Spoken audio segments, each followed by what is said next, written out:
What's going on, everybody? Welcome back to another day, another episode of The Daily Grind. I'm your host, SG, and on today's episode, we're going to be watching quite a bit of videos today. We got one from Bellular News called Microsoft Gaming is Officially Dead. We're going to talk about Destin Laguirre on his channel, Destin, as game companies can't control the YouTubers anymore. We're also going to talk about from Windows Central, to save Xbox, Asha Sharma doesn't have to defeat PlayStation or Steam. She has to defeat Microsoft itself. So we'll read that as well. And then we have a little video we're going to watch from CSNBC because of GameStop, right? If you guys don't follow like stocks or anything like that, that's fine. But we're going to show you because, and it's related, it's gaming related because of GameStop, right? GameStop CEO Ryan Cohen went on CSNBC to talk about the merger or the acquisition, I should say, the acquisition that he's going to do. And the interview is just baffling.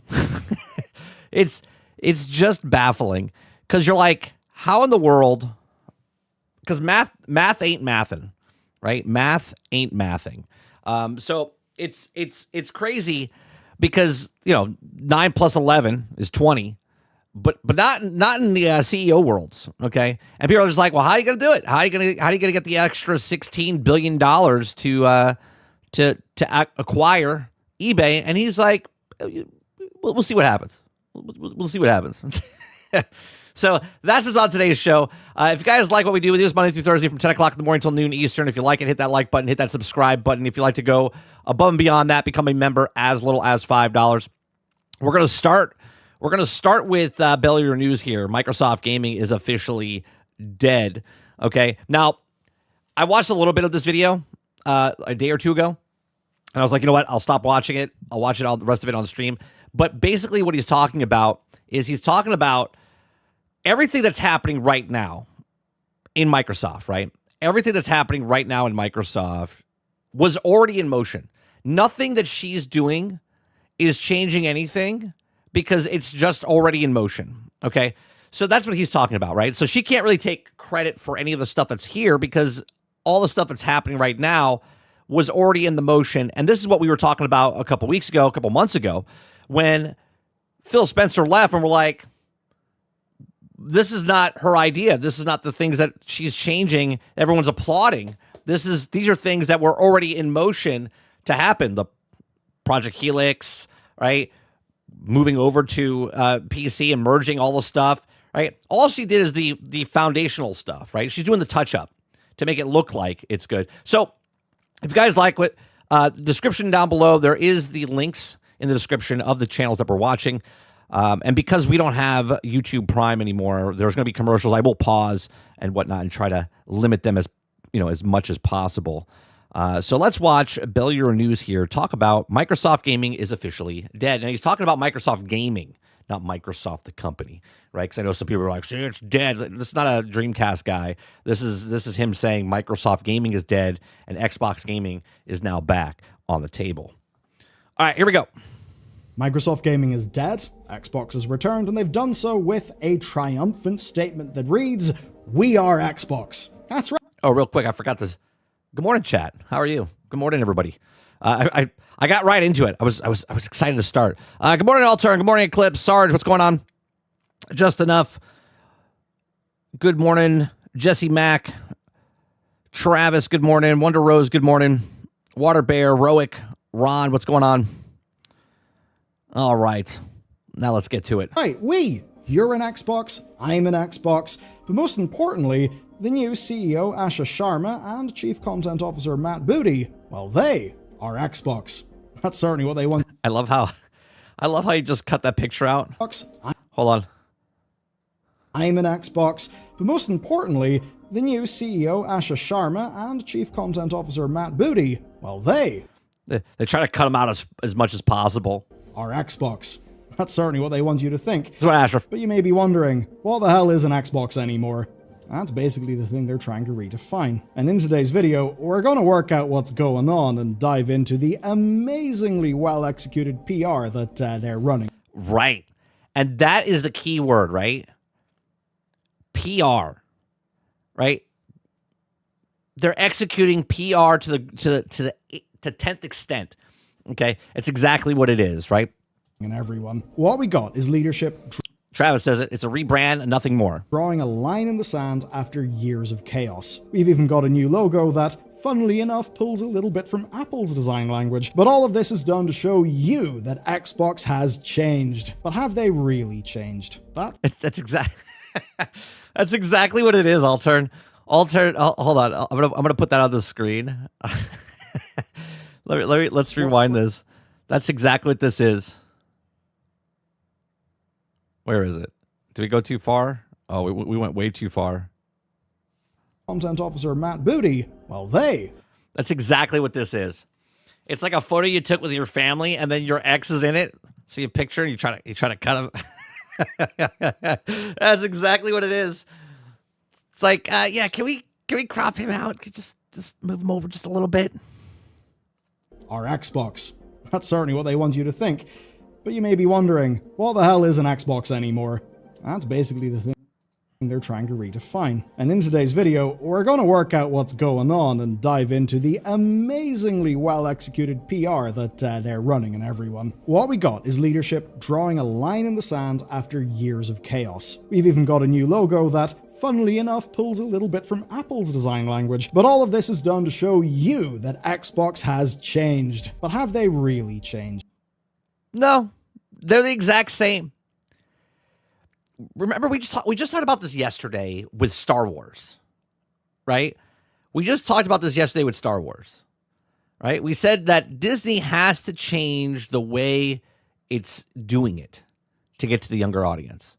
They have to kind of manipulate the branding. They got to pretend they're not doing something different, but market it towards the same thing to make it seem like the marketing is just what you want. That's what we're going to work out today. This quote's going to define Asha Sharma's time as Xbox CEO, and it is, the plan is the plan until it's not the plan. The plan's the plan. That's it. The plan's the plan until it's not the plan. Great song. You can pick it up over on Spotify, iHeart, any place you want to listen to music, Apple, iTunes, Apple Music. Go pick it up. The plan's the plan. Asha's advertising for me. The plan's the plan. Go pick it up. That's what she laid out in her first week in the job in an interview with Windows Central. She explained that she would take her time to learn, candidly, she said, about why her predecessors made their decisions before, well, going on to make decisions. I know why. I think I know why her predecessors made the decisions they made. Two reasons. Nadell and Amy. That's it. Decisions of her own. Now, it was a very buzzword-heavy interview, but hey, as a CEO, it does kind of go like that. But basically, she said she wouldn't rush to change everything. What's a bit strange is that now, a few weeks later, we kind of know the plan. And it starts with describing just how Xbox has failed. We have work to do. Players are frustrated. Those words were in a memo for staff, but obviously it's a very player-centric memo, and that's probably why it ended up immediately getting to the public. It also implicitly throws previous leadership under the bus. Right. And that's what you got to do, right? Wait, sometimes you got to bite the bullet, right? If you're in a relationship or you did something to a friend, right? Sometimes you don't want to admit you're wrong, but you got to bite the bullet to move on. And that's what Xbox is doing. It's different when it's a corporation, right? But she comes out, because it's nothing off her back, right? She's brand new. So she could be like, hey, yeah, this is, we've messed up. Everybody else that's behind the scenes like, we didn't mess up. We did the thing we were supposed to do, but upper management said things and they messed up. But now she's throwing everybody underneath the bus because it's to show the people like, hey, I'm one of you. Hence why they made a persona for her to be a gamer. Okay. I'm one of you guys. I'm with you. I don't know why they messed this up, but now I'm here and I'm going to change it. I'm going to fix it. Right? It's Steve Buscemi with the skateboard over his shoulder. Hey, fellow gamers. It goes on to talk about console features not turning up fast enough, that Xbox and PC isn't strong enough, and, most relevant to you, that pricing is getting harder for people to keep up with. Then, systemically, discovery, personalization, and social features aren't connected enough for players, and developers don't have enough tools and don't think that Xbox helps them enough. Yeah, a bunch of real problems that were all in this memo. Now, they also nailed the state of the industry in the memo too. The next generation of gamers are used to their Robloxes, their Netflixes, and their social medias. They want games to be everywhere. They want to access games instantly. Now, the console market is still significant, but we all do know that PC is growing faster. Subscriptions are growing faster than ever as well, and big budget games basically means bigger and bigger. How is subscriptions growing, but yet Game Pass is not growing? Explain that to me. Risk. We've seen that ravage the industry over the last 5 or 10 years. And a consequence of a lot of Western slowdown is that now half of gaming revenue comes from new markets. Okay, China, 20% of the global players spend, but now 38% of growth, 15% in 2019. If a game maker wants to match global growth, they must win in China or grow 1.6 times the market elsewhere. Okay, so the global growth in customers spend on video games, PC plus console plus mobile, spend on content services included the VPN buys. Okay, in China, you can see is in red. Everywhere else is. So look at 2022. That they cratered because of COVID, right? 3.4, 2.5, 3.7 for China in 23, 24, and 25. 3.9, 5.9, 6.1, and everywhere else in the world, right? That's a huge market. Huge market. Like China and Brazil, and their developers are catching up with Western AAA. Now, the AAA games, excuse me, AAA games from China and for China are now achieving sales figures in China that challenge the worldwide sales of most acclaimed Western AAA games, okay, or AAA titles. Okay, unit sales per major 1P AAA titles. So, Legend of Zelda: Breath of the Wild in 2017 was 30 million. Okay. Black Myth Wukong in 2024. So this is ROW, rest of the world. Gray China, and then worldwide. All right? And you can see what's happening here. Of course, you'll know all this stuff if you've watched the channel, but in this memo, it's all laid out rather plainly. So now, Xbox's mission for themselves is to be a challenger in this new market. That's a good enough sounding change, and it's clear that the model that got us here is not going to be the one that takes us forward. So, now that we've seen how Xbox is identifying the issues in the state of the industry, let's see what the hell they want to do about it. What's clear is that Sharma wants to project change. That's the key word. She wants to project change. But the actual change that's happening in the company is not change. This was there. This is what's so baffling to us when you get rid of someone and then right after. It would be different if like you got rid of Phil and Sarah and like it was quiet for like 6 months, 8 months, 10 months, and then she had a plan. But the stuff that she's doing, it's like, this seems really strange. Now, obviously, I get it from a perspective of or projecting, right? They're changing a bunch of stuff, but they're really not changing stuff, right? Everything's an Xbox is still there. It's just not the marketing of everything's an Xbox, right? Project Helix was there, but now Phil didn't say it. It was rumor, but now she comes out and says it, and it's like, oh, Project Helix, right? All of this stuff is moving gears. She just happens to be the new screw they put into the gear. Emphasis on the word project there. Now, a statement to Windows Central showed one of her first acts. Asha retired "This is an Xbox" because it didn't feel like Xbox. Another quote reads, "She is personally leading a reset of how we show up as a brand." Right. She's just changing the way it looks. It's the same though. It's the same stuff. That stuff does sound pretty good. So I guess now that isn't an Xbox because we are all Xboxes, which is so buzzwordy that it basically doesn't make sense anymore. So what's actually changing? The series consoles aren't going anywhere. They need to be right. They're not moving anywhere. Be a, quote, healthy and high quality base. The future though is Helix. Basically, Helix will be able to play PC and console games, which was happening without her, right? Before she even got here, all these things were happening already. On a console that also can, quote, lead on performance. The rest of their hardware plan is unchanged.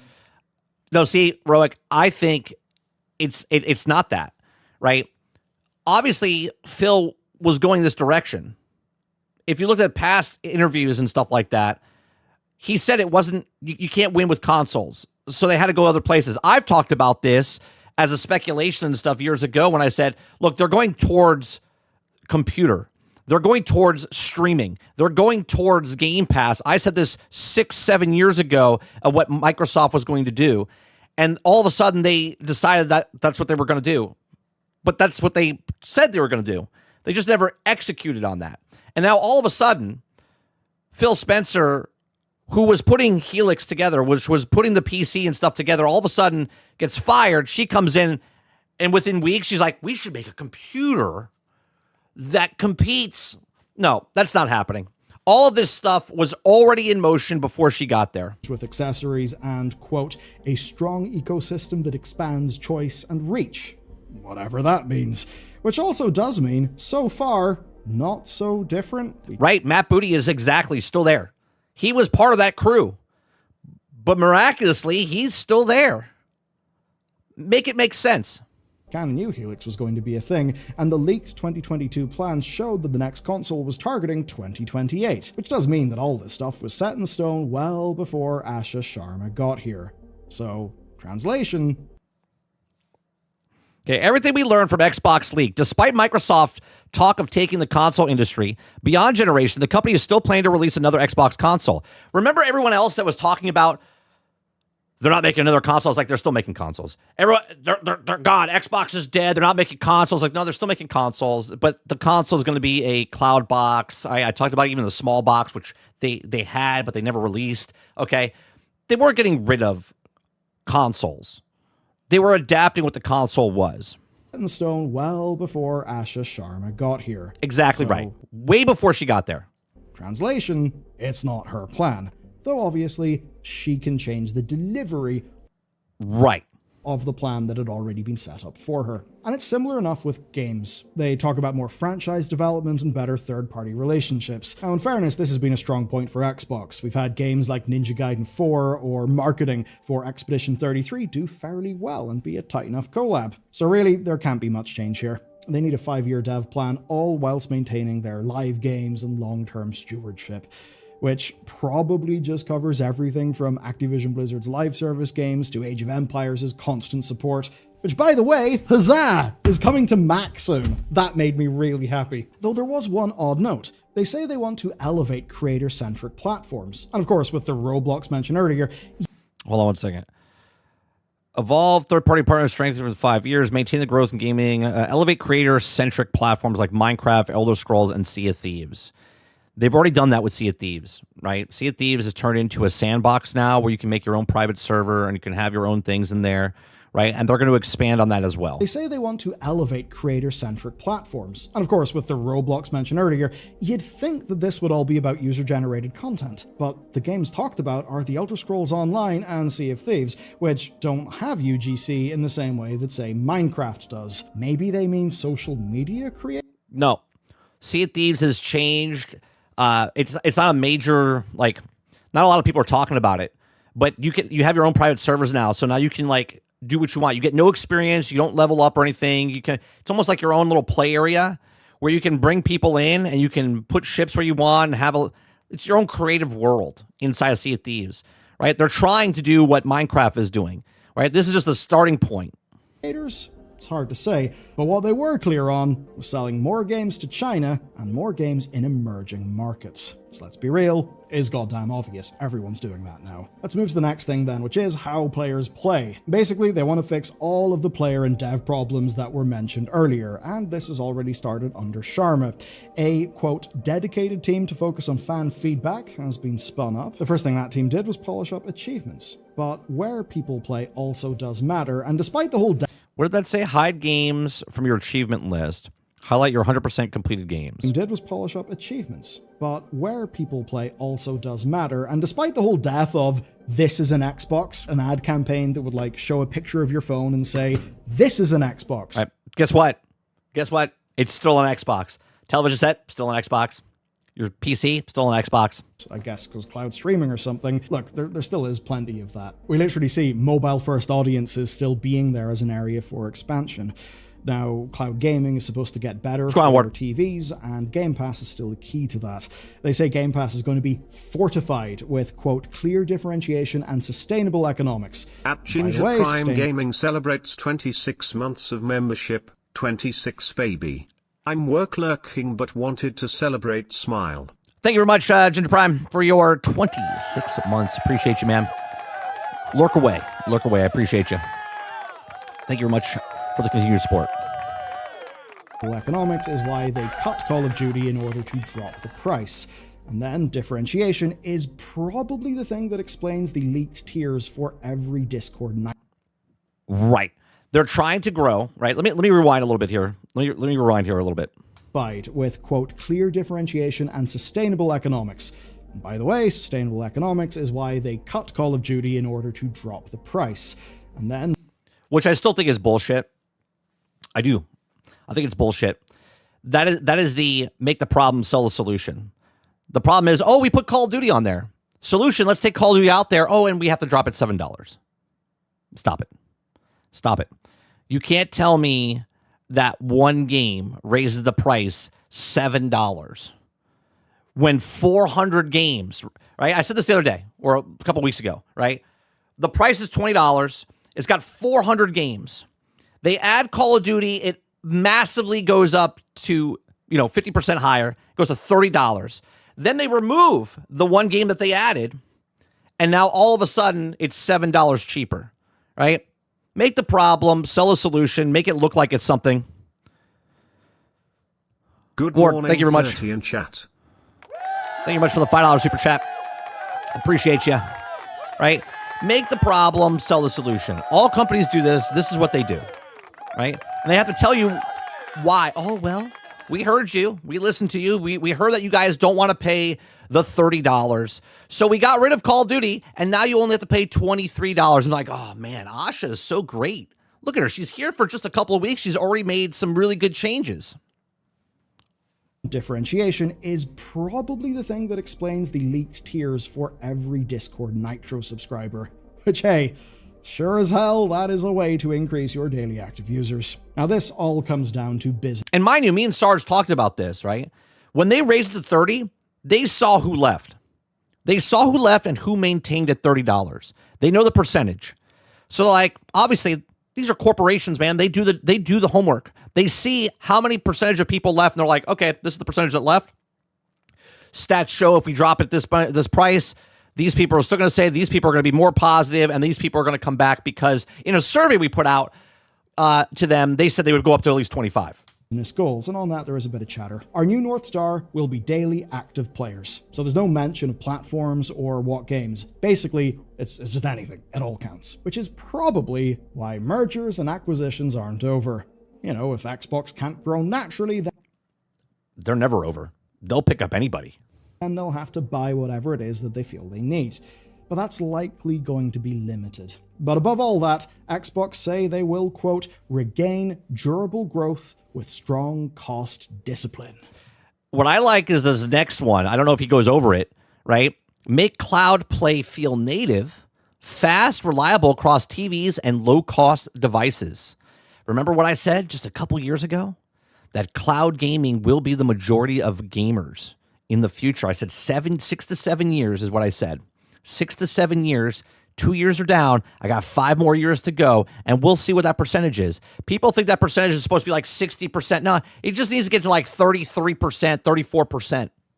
Yeah, talk to me like that. Sexy language. Which does mean, of course, that cuts still are an option. Obviously, they're always going to be an option. But it does tell you something. Despite rumors from Windows Central sources that they are lowering the profit margin pressure, Microsoft obviously still does it. Why is it that Phil Spencer's there, 30% margins is there? Phil Spencer leaves, are like, oh, maybe we should back that off. You really think that Phil Spencer was the guy to say, right, oh, we need to get 30% margins? No. He probably fought back and was like, no, we can't do this, right? So they obviously he retired, fired. Okay. They booted Sarah and brought her in. She's like, oh, yeah, you know what? We can't do this. They're like, you know what, Asha? You are 100% correct. I don't know what Phil was doing. I don't know why they were doing the 30% margins, even though the people that said to do that are still at the company right now. Expect profits.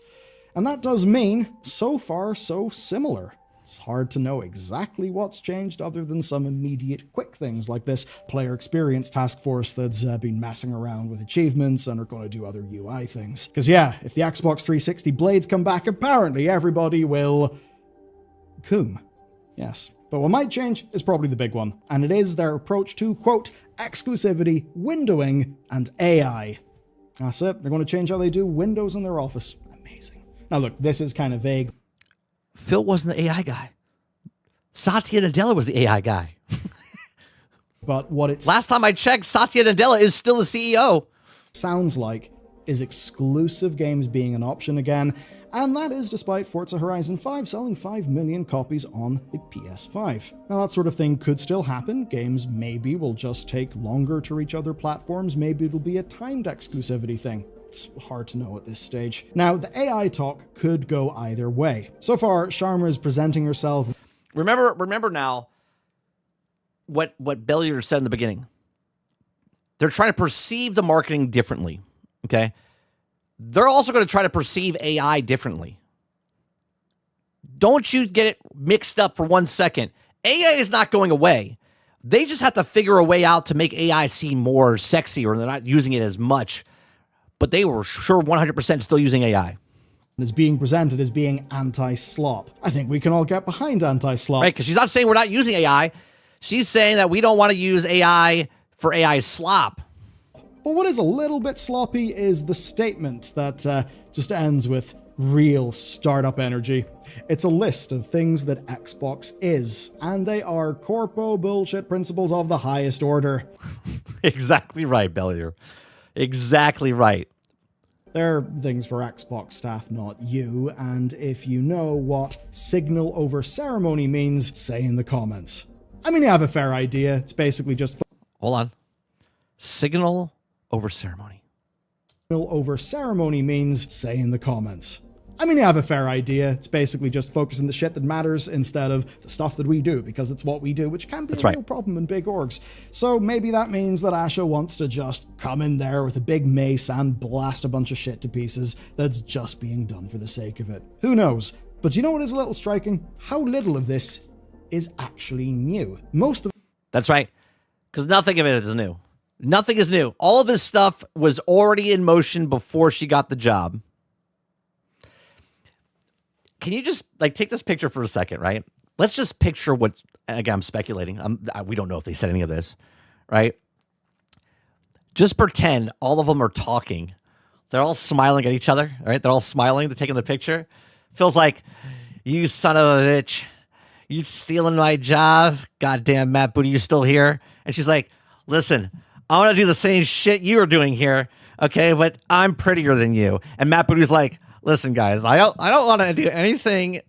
I'm just here to get a paycheck, right? That's what they're all saying in this picture right here. But is stuff Xbox already said they were doing?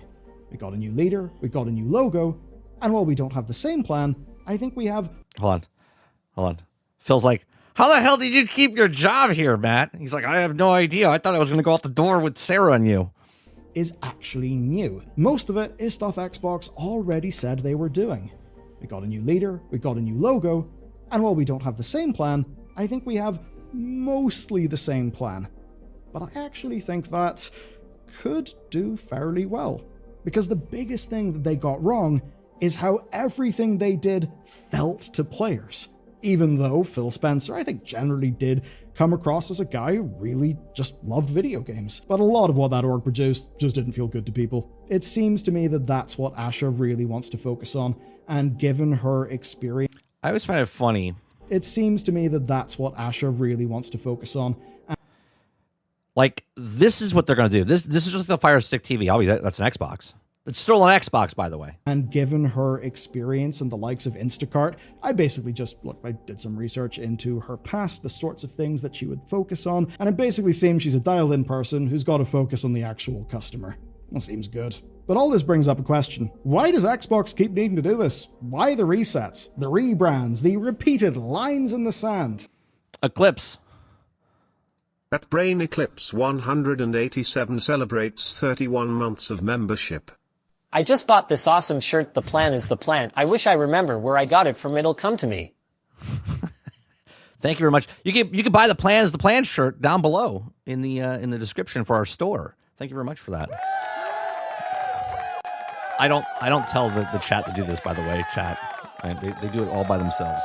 I appreciate you. Thank you very much for the 31-month support. Well, to answer that, you gotta look at the last 5 years of just chaos and shit. Before Sharma got the job, Xbox's strategy felt like it was constantly shifting, and they even... Because it was. It's funny that she said the plan's the plan until it's not the plan. It's funny that she came in and said that, because that's basically what Microsoft was doing. They were like flying up by the seat of their pants. They're like, let's just see what works. They're like just throwing pasta at the wall to try to see what's happening. What's going on, Elanini? Admitted it in this statement, and we also know why. In 2022, Xbox absorbed Activision Blizzard, creating Microsoft Gaming. It doesn't seem likely Phil Spencer pushed for a closer brand integration, but a year later they actually reorganized again into having ZeniMax, Right. It's so ridiculous. Activision Blizzard, and Xbox's hardware division all being moved under Microsoft Gaming. It was all this weird, confusing stuff. But then, of course, came price And when that happened, I said it was the stupidest thing they've done. The stupidest thing they've done.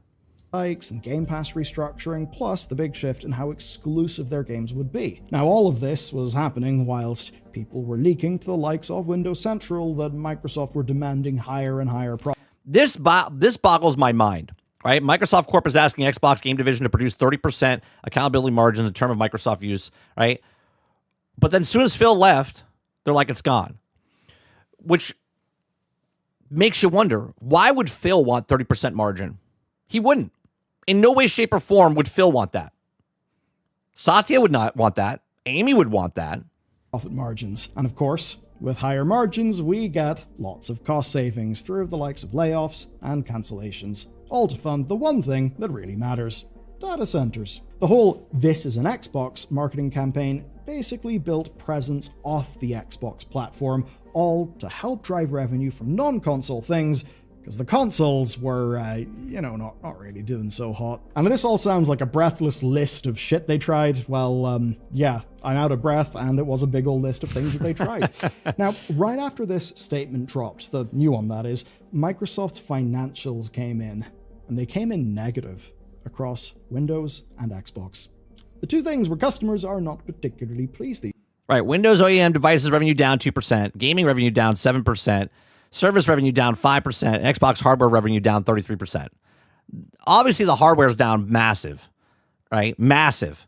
Because everything's an Xbox, so why do I need to buy an Xbox, an actual Xbox? These days, gaming revenue was down 7%, content and services were down 5%, and Xbox hardware was down 33%. Goddamn. It was about... Bat says, 30, did you know that Nintendo and Sony hack just happened? Like today? Like just happened? Or like...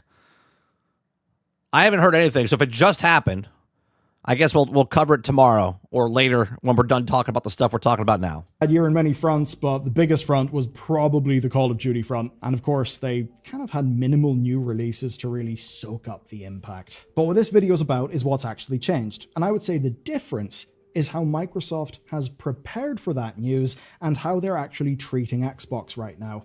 So let's talk about that. Phil Spencer and Sarah Bond's decisions were not made in a vacuum. Microsoft was demanding high margins. Remember when Xbox fans were like, oh, in Sarah we trust? You remember that? Remember when in Sarah we trust? And how that shifted to Asha we trust? It was pretty fast, wasn't it? It's pretty fast.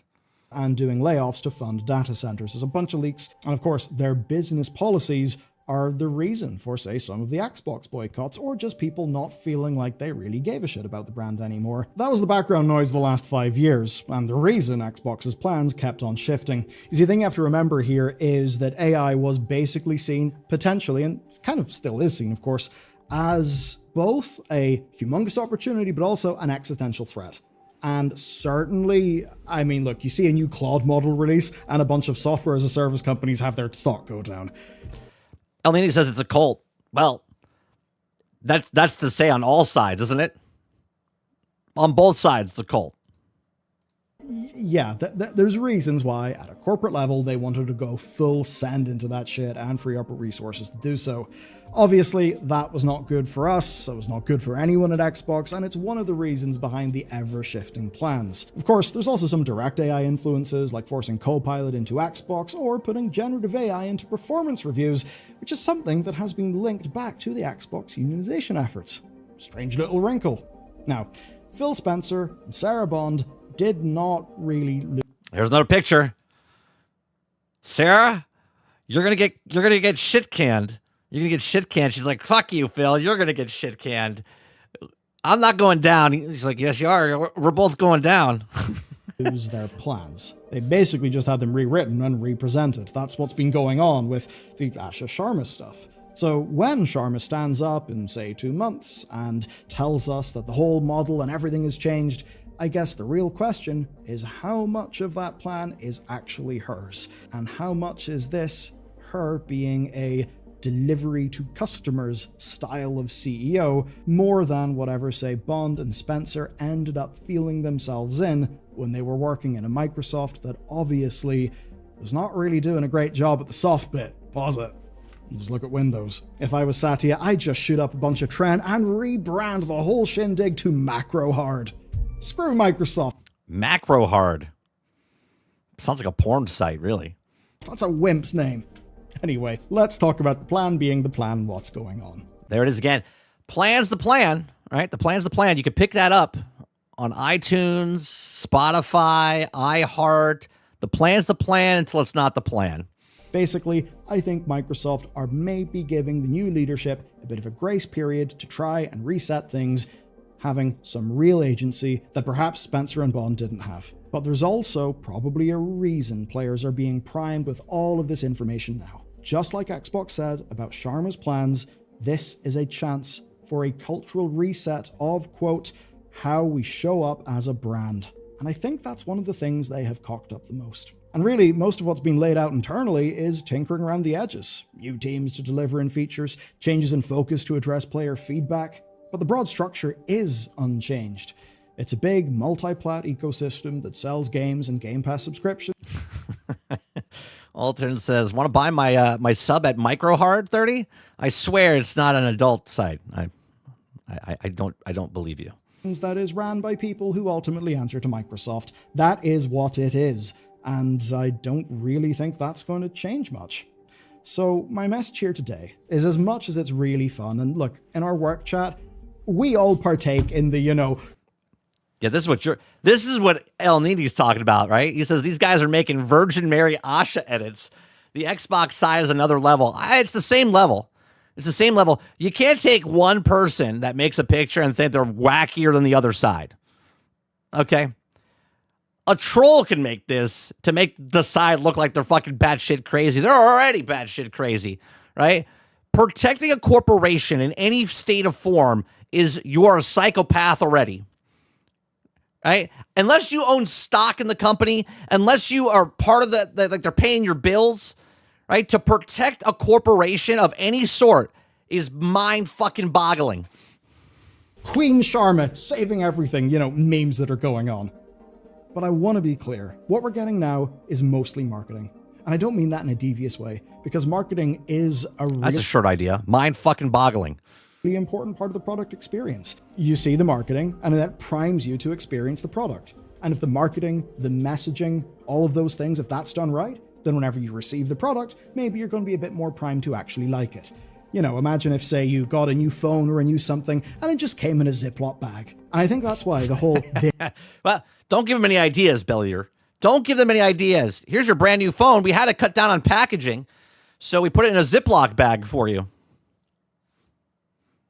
This is an Xbox campaign basically failed as hard as it did, because while it was in line with her corporate strategy of growing the brand outside the console, what it did mean is that people who once gave a shit about Xbox, or maybe still have an Xbox, would basically see a picture of something that isn't an Xbox and marketing copy that said, this is an Xbox. Of course, they know it isn't really an Xbox, so obviously that did not work. That's a good example of well-meaning marketing that makes strategic sense, but that fails at the level where it gets delivered to a customer. And from what I can tell, getting that kind of thing right is more what Sharma's focus and strength has been. So there's nothing inherently wrong with what's going on here, except perhaps for one thing. Microsoft Gaming might be dead, but the Microsoft that killed it is very much alive. And that's the same Microsoft that demanded the margins, funded the data centers, pushed Copilot into consoles, into Paint, into fucking Notepad, and put the Gen AI stuff in the performance reviews. Sharma. Everything he just said there, I'm going to rewind that. Everything he just said is exactly that. It's still fucking there. That kind of thing right is more what Sharma's focus and strength has been. So there's nothing inherently wrong with what's going on here, except perhaps for one thing. Microsoft Gaming might be dead, but the Microsoft that killed it is very much alive, and that's the same Microsoft that demanded the margins, funded the data centers, pushed Copilot into consoles, into Paint, into fucking Notepad, and put the Gen AI stuff in the performance reviews. Sharma is not the first. Right. It's exactly right, Travis. New package, same great taste type of stuff. It's exactly right. This beer tastes exactly the same, it's just the packaging's brand new. That's what they're doing with Xbox right now. Xbox boss to draw a line in the sand. We all saw Spencer do that after Matric, but she is the first one operating. That's another good thing, what he just said. Okay. Gen AI stuff in the performance reviews. Sharma is not the first Xbox boss to draw a line in the sand. I would put it in this perspective. Xbox is in better shape right now than it was when Phil Spencer took it over from Matrix. You understand what I'm saying? It's in bad shape. But Phil Spencer was handed a pile of shit, and then he had to get it to where it is today, which is way more money, even though they're under 5%, 3%. Their money has grown over the years, right? And now he's handed it over to Asha, and Asha's also handed a smaller pile of shit, okay? And now she's trying to fix it. They've done irreparable damage to the brand all the way back when Don Matrix came out and said, DRM, and if you don't like it, go buy a 360.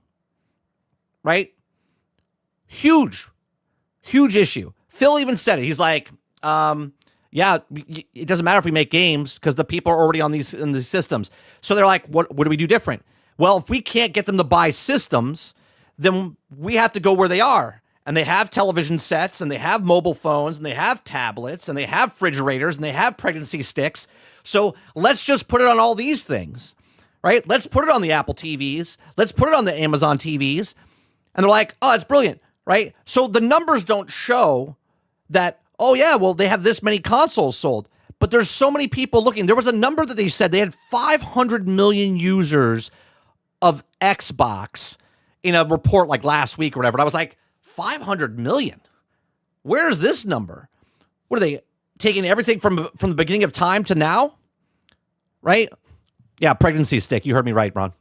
All saw Spencer do that after Matric, but she is the first one operating after years of that line being moved by people above her pay grade. So, just as she said, this is the plan. But the question is going to be, where will that plan be in 6 months? Will it still be the plan? What will it be in a year? If Phil Spencer and Sarah Bond had made statements like this, how fast would they have been forced to change them? And if they said anything, they would have been fired way earlier. Satya Nadella is the person that did this. Okay, told them they had to do what they do. They had a timetable. Me and Sarge talked about this. We don't know for a fact, but it just seems like there was a timer, and Nadella's like, "Anytime now, Phil. If you don't do anything, I'm just gonna have to change it." Right? And obviously, it's a simple fix. It's like framing someone, okay, throwing some other people underneath the bus and bringing someone new, younger, okay, and saying they're changing stuff is easier. At JW_just_JW celebrates 32 months of membership. My goodness, I can't believe it's been 32 months already. Thank you very much for the brother. Thank you very much for the 32-month support. Appreciate you, JW, just JW. Right? Like, they were doing this to themselves. But Satya's like, it wasn't me. It was Phil. It was Sarah. Scapegoats, man. Scapegoats. Because just like Bellular said, all this stuff is still the same. All of these people.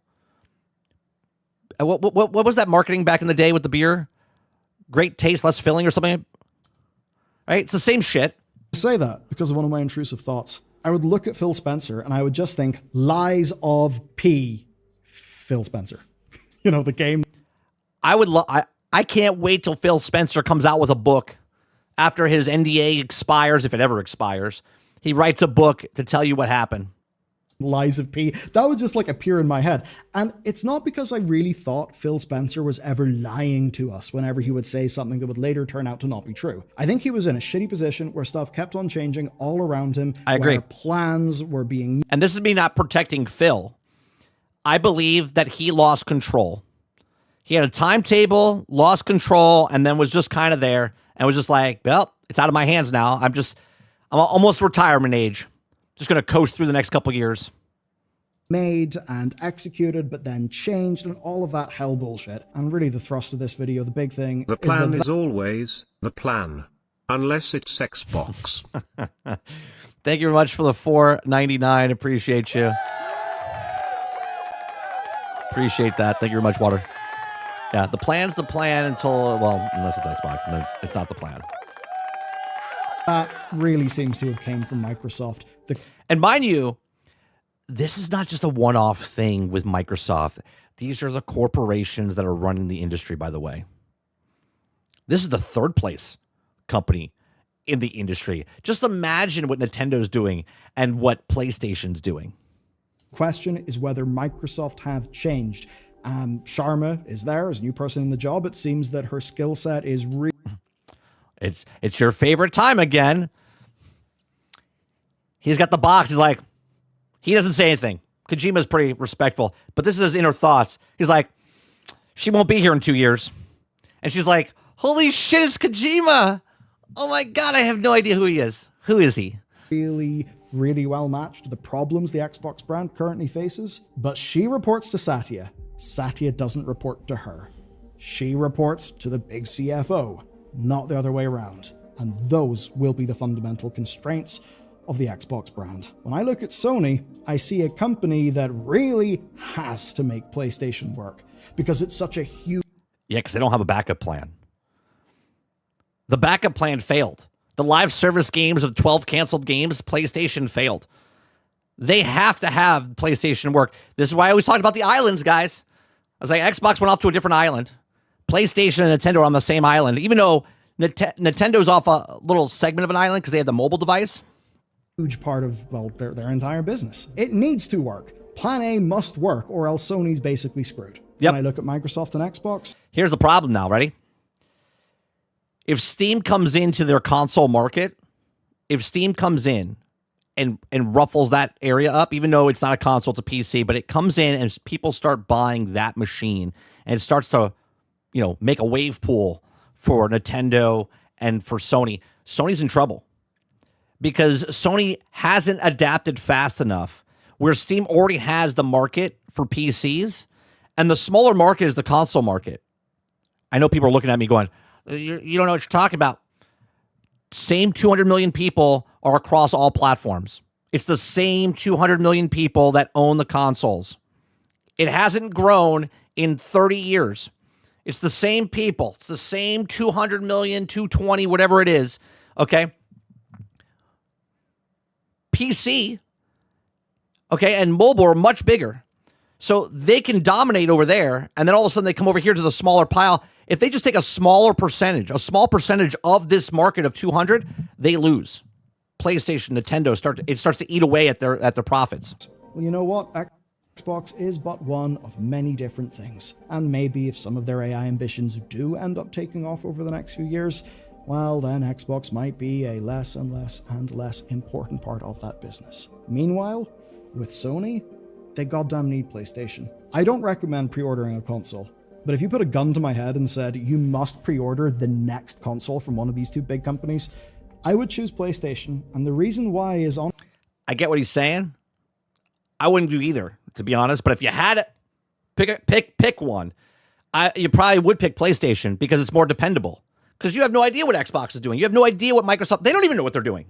Honestly, fairly simple. It's because PlayStation means more to Sony than I think Xbox means to Microsoft. True. It's basically as simple as that. Now, what's not simple is American legal stuff. Well, yeah, because PlayStation's it's a big chunk of Sony. Xbox is a drop in the bucket for them with everything else they do. But I have got American legal stuff that is relevant to you whether you're in the America or not in the America. Well, you know, the United States of. It's basically about stock. No, we're not even going to talk about that or It's touch pretty that, big Asha. shit If I have no 'cause idea if, about it, laws change we have in other things we're going to talk about California, today. the fourth biggest economy in the world, you can be damn sure there'll be ripple effects. So if you want to learn all about that, So there you go. There is Bellular's video. If you guys like it, his link is in the description down below. Give it a like. Give it a sub. Go over to his channel.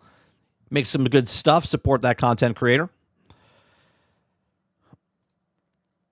All right, so now we're going to go to this article here.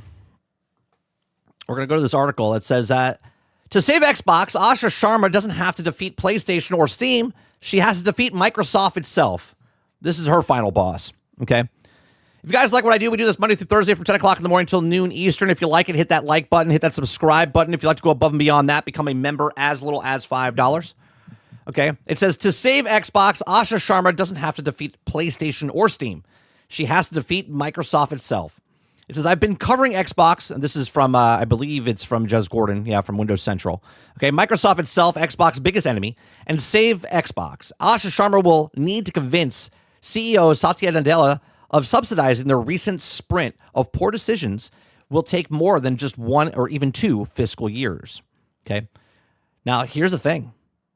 She might come in, she might be able to do stuff, but she might actually see the wizard behind the curtain, which is Satya Nadella, and the timetable, she might be gone. I don't think she's here. I don't think she's here after 3 years, 2.5 years, 2 years, I don't think she'll be here. Okay?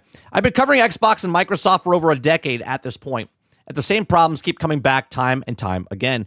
For every one good decision Microsoft makes, it seems eventually arbitrarily step into a rake, cartoonishly lying in wait. The community memes, Xbox decision making Xbox is so back, Xbox is dead, a month in, a month out, as Microsoft's ability to offer a consistent service of mission continues to play out like a bad comedy. It's not just Xbox either. By a long shot, GigHub is also a crisis as well. The Windows is also a huge incentive called Windows K2 going into right now, specifically with the focus on quality. Now, CEO Satya Nadella himself said in an investors call last week that he needs to win back consumers or customers, okay? As Xbox Windows and other Microsoft products users flee to alternatives at a cadence that clearly has been rattled, right? Xbox is one thing, but how do we take the monopoly like Windows and manage to screw it up so badly? I don't know. Why don't you go have a meeting with Disney and ask them how they screwed up 2 of the biggest franchises in the world between Marvel and Star Wars, okay? He says, I guess we could also ask Skype, MSS Messenger, Windows Mobile, and various other dead Microsoft products, but I digress. Says the focus today is on Xbox, which has been something of a canary in a coal mine for Microsoft's current existential crisis. Incoming Xbox CEO Asha Sharma has been making all the right moves and saying all the right things. Xbox fans are feeling positive and optimistic for the first time in years. I'm here to ruin it. Sorry. Right? Here's the best part, right? You're excited because there's a new person's there. But then the rest of us are like, yeah, words are great. Actions are better. Okay? Even Asha, Asha Sharma works around the clock to fight the Xbox future. The truth remains Xbox's biggest problem have not gone away. And the biggest of those problems is Microsoft itself. So for Xbox to survive, Asha doesn't need to defeat PlayStation or Nintendo or Steam or anyone in the gaming space. She needs to defeat Microsoft itself, right? The boss that she inherited is the boss that fucked up Microsoft, who fucked up Xbox, who is still in charge as the CEO.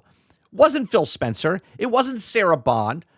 It's Satya Nadella himself. Okay? Post-Activision Blizzard acquisition, for some odd reason, Microsoft came to Xbox with an insane, somewhat unprecedented aspiration. Xbox, the gaming company, would now chase a 30% profit margin target, a target that no other gaming platform in history has even come close, okay? Chasing this profit margin, known as accountability margin, okay, had an absolute devastating impact on Xbox and entity, with ramifications that will continue to play on for long into the future. The biggest victim of this accountability margin target is by far and away the Xbox hardware, which may have been gone far gone to recover. Many headlines have been written by the Xbox free all quarterly hardware declines of negative 30%, negative 30%, negative 30%, like grim countdown to midnight. It paints a picture of Xbox undesirable to consumers, but exactly inaccurate or accurate. The truth is even worse. Microsoft intentionally engineered this decline. We'll be talking about the number 30 here a lot today. Hey, great. Personal, but they're advertising for me. 30. Okay. One of the things Microsoft sacrificed in the chase of aspirational profitability metrics was Xbox hardware stock. Xbox Series X and S consoles are not sitting idle on the store shelves. Okay, the demand is there. The stock isn't. Microsoft didn't purchase the units required to meet demand quite clearly because of the hardware itself doesn't translate directly into the high margins. And now, in the year of Grand Theft Auto 6, Microsoft will have to know Xbox X and S stock to sell. The memory has already been purchased by PlayStation and other firms to think annually rather than quarterly. And as AI routed continues to destroy memory and investors, there's absolutely nothing new that Xbox leadership can do about it. That stuff is still sitting on the shelves. Still sitting on the shelves. Xbox, remember, Costco got rid of their stock. Like, this shit's not moving. Bye-bye. They got rid of it. Okay. Indeed, documents seen in the Windows Central verified approved the sources revealed a range of options. Xbox considered to try and meet Microsoft's 30% by 2030 accountability margin targets. They didn't even last 1 year with the 30% margin. These include every absolutely dire option that you can ever imagine. It includes things like cost savings by cutting backwards compatibility with the Xbox One, Xbox Series X and S generations of future hardware, and moving towards evolving to be more software-based versus hardware-based. Right? Project Helix. The previous Xbox leadership fought to save the remains of Xbox hardware to get the upcoming next gen. Xbox Helix greenlit complete with backwards compatibility on top of that. Remember, Sarah Bond talked about this way before Asha Sharma got here. But the previous margin aspirations remained. More short-term gains for long-term pain followed, putting games onto competing platforms like PlayStation, helping Sony meet its own target at the expense of Xbox's long-term viability as a platform. The fact that Microsoft engineered Xbox to have a little hardware stock as possible helped justify this move away from exclusives. Make the problem, sell the solution, right? The stock situation remains in play, which is why you should not expect Asha Sharma to have a great deal of breathing room on exclusive games, at least in the near term. Xbox has no stock to sell. So why invest exclusive games while the investment in the marketing Xbox hardware that doesn't exist to sell? Right. Hey, we have these exclusive games for these systems that we can't sell now. They're locked in. Whoever has an Xbox, but they're not going to grow Xbox because they're not producing Xboxes because they're going to be astronomically high, which you're seeing right now with PlayStation, Xbox, and maybe even Nintendo going up in price. Okay. So it says it's self-perpetuating problem now, at least in the medium term. Selling games on PlayStation and other platforms will help Xbox invest in the future. But well and truly remains to be seen whether or not the Xbox hardware will survive Microsoft's short-term auto of the front. All of this before the discussion of Xbox Game Pass Ultimate price hike. To attempt to put the games up to $80, the total destruction of Xbox consumer service layer, and the other misguided margin-chasing ideas. Microsoft engineered Xbox decline by chasing grossly negligent margin target, and now we're seeing all the negative impacts. Far from growing, even post-inorganic growth, Xbox has now started shrinking again. Good job. Right? Asha Sharma has only known success so far. Will Microsoft let her succeed? Here's another picture, right? Satya's like, hey, we're going to be the greatest company in the world. And she's like, Jesus Christ, what I got myself into. Man, that money was really good that I got. Good contract. All right, here we go. All right. So Microsoft sprinted towards the future and it doesn't exist, arrogantly assuming players would sit down and take it. While also twiddled the thumbs, assuming that no longer needed the actual compete with PlayStation, Valve, and others have lined up to take advantage. The Steam OS is a real genuine threat to Windows in gaming and could eventually evolve threaten Windows across the board. Let's be honest. It's not really a threat. They're just going to be third place, or they're used to being below Nintendo and PlayStation, so they'll just be below Steam. They're okay. Remember, people are okay taking the leftovers from other people. They can make a lot of money by being second place or third place. They were profitable this whole entire time, right? Google is also working on a desktop version of Android, compete with its own Xbox Play Anywhere like premium gaming initiative. Armed with more capable AI integration and Google Apps cooperative services or corporate services, and also gaining ground on Microsoft 365. Now, Apple and Google will continue to prevent Microsoft services from gaining traction on mobile, taking advantage of Satya's short-term over Windows Phone. PlayStation, Nintendo, and Valve have no intentions of playing nice with Xbox either, knowing full well that Microsoft has no Xbox Series X or S hardware to sell and even wanted to, if it even wanted to. The water is thick with green blood, and for some reason, it was only Microsoft that couldn't smell it. Asha Sharma has made the right moves to pick up the low-hanging fruit, but the big problem is Microsoft has created entirely for itself with continue as long as the AI-included memory shortage continues, which, by the way, Microsoft also helped engineer, ironically. That's correct. Okay. Asha's quote here says, Asha Sharma will have to do an impossible. Not only will she become competing with a surgent Valve, dominating PlayStation and Google app duopoly, she needs to defeat Microsoft miserable short term. Right? She's got to beat her own company just to get on the board. Asha Sharma knows how to grow massive platforms. She's had nothing but constant success throughout her career thus far. After speaking with her, I firmly believe that she will have a fight like hell as Xboxes for the future, but she will have to do the impossible. Not only she'll be competing with the surging Valve and dominating PlayStation and the Google/Apple duopoly, she will need to defeat Microsoft miserable defeat is short term. Games take years to make, not quarters. Xbox needs a plan and span years, not quarters. Fixing Xbox image desirably depleted trust will take years and absolutely not quarters. Now, here's the thing. I don't think, from what we know right now, I don't think she's here past 2 years, which is going to do more damage than anything else. Okay? Now, here's just something I'm saying. Speculation. Satya Nadella has been at the company as long as Phil Spencer, right? As the CEO. When he came in as Xbox's head, he's been there for 14 years, right? 14, 15 years, something like that.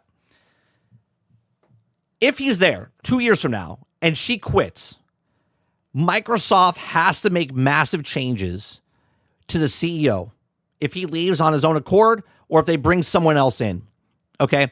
But somebody has to step in because the leader of Xbox has not been the problem. The leader of Microsoft has been the problem because people don't understand how to run certain parts of the company and they keep pushing stuff on them, okay? So games take years, not quarters. So Windows K2 and now the Xbox initiative are great for now until Microsoft top-level leadership loses its nerve. And some AI-powered Excel spreadsheet tells them to do otherwise. Saving Xbox will require full subsidization and to correct the mistakes of CFO Amy Hood and CEO Satya Nadella. These two are the problem. These two have always been the problem, as well as the vast new investment in the Xbox PC efforts, as well as ongoing investments in increasing competitive gaming franchise space and further investment in finding ways to appeal to younger cohorts, which also Microsoft and the industry at large, frankly, has under-neglected. He says, I'm not sure if Microsoft has the stamina for all of this, so I need you to understand that Xbox is absolutely not out of the woods yet. He says, make no mistake, until Microsoft top-end leadership shows it's capable of long-term thinking, putting short-term shareholders greed to the side, Xbox, Windows, Surface, and Microsoft product services and consumers will continue to suffer. He says, Jez says, I also believe that with my whole heart that Asha Sharma will fight Microsoft's current tenets and stagnation. If she succeeds with Xbox, she'll have done the impossible. Perhaps Microsoft CEO seat, and I was going to say this, okay? I can see Asha Sharma, regardless on what happens here, okay? Regardless what happens with Xbox, she is next in line as the next CEO of Microsoft and take Satya Nadella's job. She will not be at Microsoft long, but she's here to learn this aspect of it and then steal the job away from him. Okay? These are just my speculations. These are just my thoughts. Let me know yours in the comment section down below. Please make sure you share, like, subscribe, and if you like what I do here, check out some of our other videos. Thanks for watching. She hasn't held a job longer than 4 years, and she's failed upwards. right? Barely doing anything. And as soon as it makes a profit, gets promoted again. Right? We'll see. Jesse says, 30, Asha will never beat the house. The house will defeat in every way as possible because there are houses and they also ended the houses will always win. Mr. Z says, 30, but will she shave her head to fit in? Maybe. Maybe she will. Water says, someone should stamp this. 5/5/26, 30 states Asha will take his job. She won't be the CEO of Microsoft in 2 years, but she will go upwards.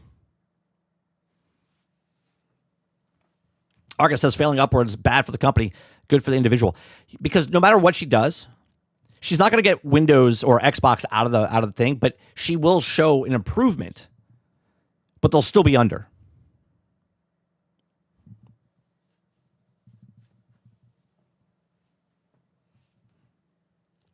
We'll see. Again, just my thoughts.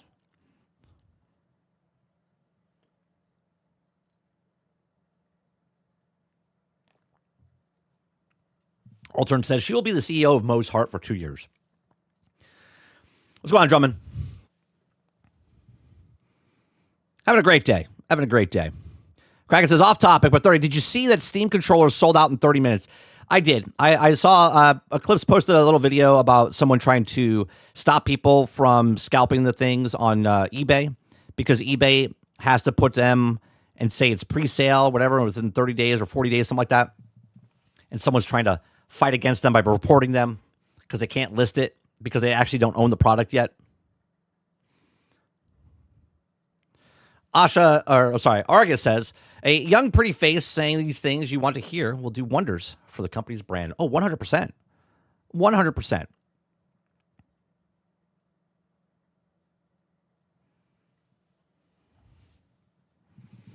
El Nini says, so do they start selling off studios after Asha leaves? No. They'll just keep adding stuff. Did you watch the video with us with Bellular News? El Nini, did you see the whole thing? Even Bellular says they're still going to do acquisitions. Companies have to keep growing. That has nothing to do with the people in the company. The company itself has to keep growing. Unicron's got to eat.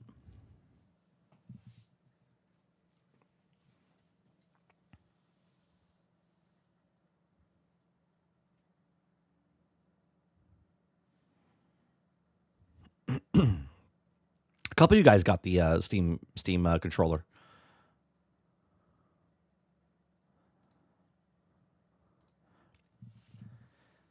All right, the next video we're going to watch. We're going to watch Destin. Okay?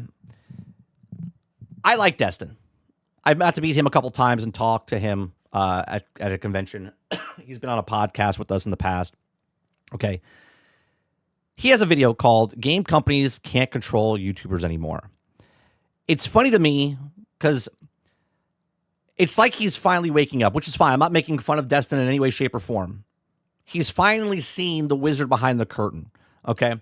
Where he used to kind of not protect. I don't want to say he protected, but he would sort of protect the businesses more than he would protect the consumers, okay? So now he has a video called Game Companies Can't Control the YouTubers Anymore, right? Because more YouTubers are becoming aware of what's happening in the industry, even though I've been here for years, okay? And I'm not saying because of me. I'm just saying that maybe I'm ahead of the curve, okay? And people finally catching up years and years later. All right, if you guys like it, Destin's video is linked in the description down below. Not the video itself, but his channel. Go check out his channel. Give it a like. Give it a sub. I like his content that he makes. All right, so here we go. About these video game companies. Look, we've got to talk about these video game companies who are crying about YouTubers making videos that are too mean. What is the difference for these video game companies picking on YouTubers and just regular customers that have a Reddit post or post something on Twitter that are just too mean? There isn't. There's no difference, right? But now because YouTubers are posting stuff and they're getting mad, now it's a problem. Sure, There are a few jerks out there who take it too far, but let's be honest. I think a lot of these companies got really used to cushy coverage, and now YouTubers can say whatever they want because they do not need anything. It comes off a little strange coming from him because he used to work for IGN, right? Because there were people that would give criticism to games, and IGN would protect these companies because they were, in his terms, doing cushy, right? Listen again. But let's be honest. I think a lot of these companies got really used to cushy coverage. Cushy coverage. IGN comes to mind, right? All these other leads years ago were the cushy coverage. Then it became cushy coverage from the YouTubers itself. The people that got flown out, ate a sandwich, got to see events and stuff like that, and they had cushy coverage as well. But now it's like a raw dog type of thing. Now content creators are buying the games by themselves, they're playing the games, they're going to things, they're saying their mind, speaking their mind, and now there's a problem. And now YouTubers can say whatever they want because they do not need anything from these companies, and they do not like the fact that they cannot control the message. Now him saying this means that IGN did this or still does this. Now, this video is inspired by the nonsense from Build a Rocket Boy. This company's CEO was used to Rockstar level praise for GTA and Red Dead, but when he struck out on his own, things didn't go so great. It didn't go so great internally and externally as well. He truly believes that there was a cabal network of rogue YouTubers and journalists who sabotaged their game Well, no, actually, before this, he actually thought that Rockstar themselves was sabotaging and paying people. handedly. Or here's a crazy idea. Maybe your game was bad. Your game didn't. Yes. Maybe your game was bad. He's speaking of Mind's Eye. Now let's just insert other game here. Right? Now just insert other game here. Your game is bad. We were just protecting High Guard just a couple of months ago. People were protecting High Guard. I'm not saying he did. I'm just saying other people were protecting High Guard. They're like, oh, it's good. Mind you, some other people that used for IGN were really protecting High Guard. How did that work out for them? It didn't work. What did you think people were going to say? This preview ends. Just like to remind you guys that Thank God.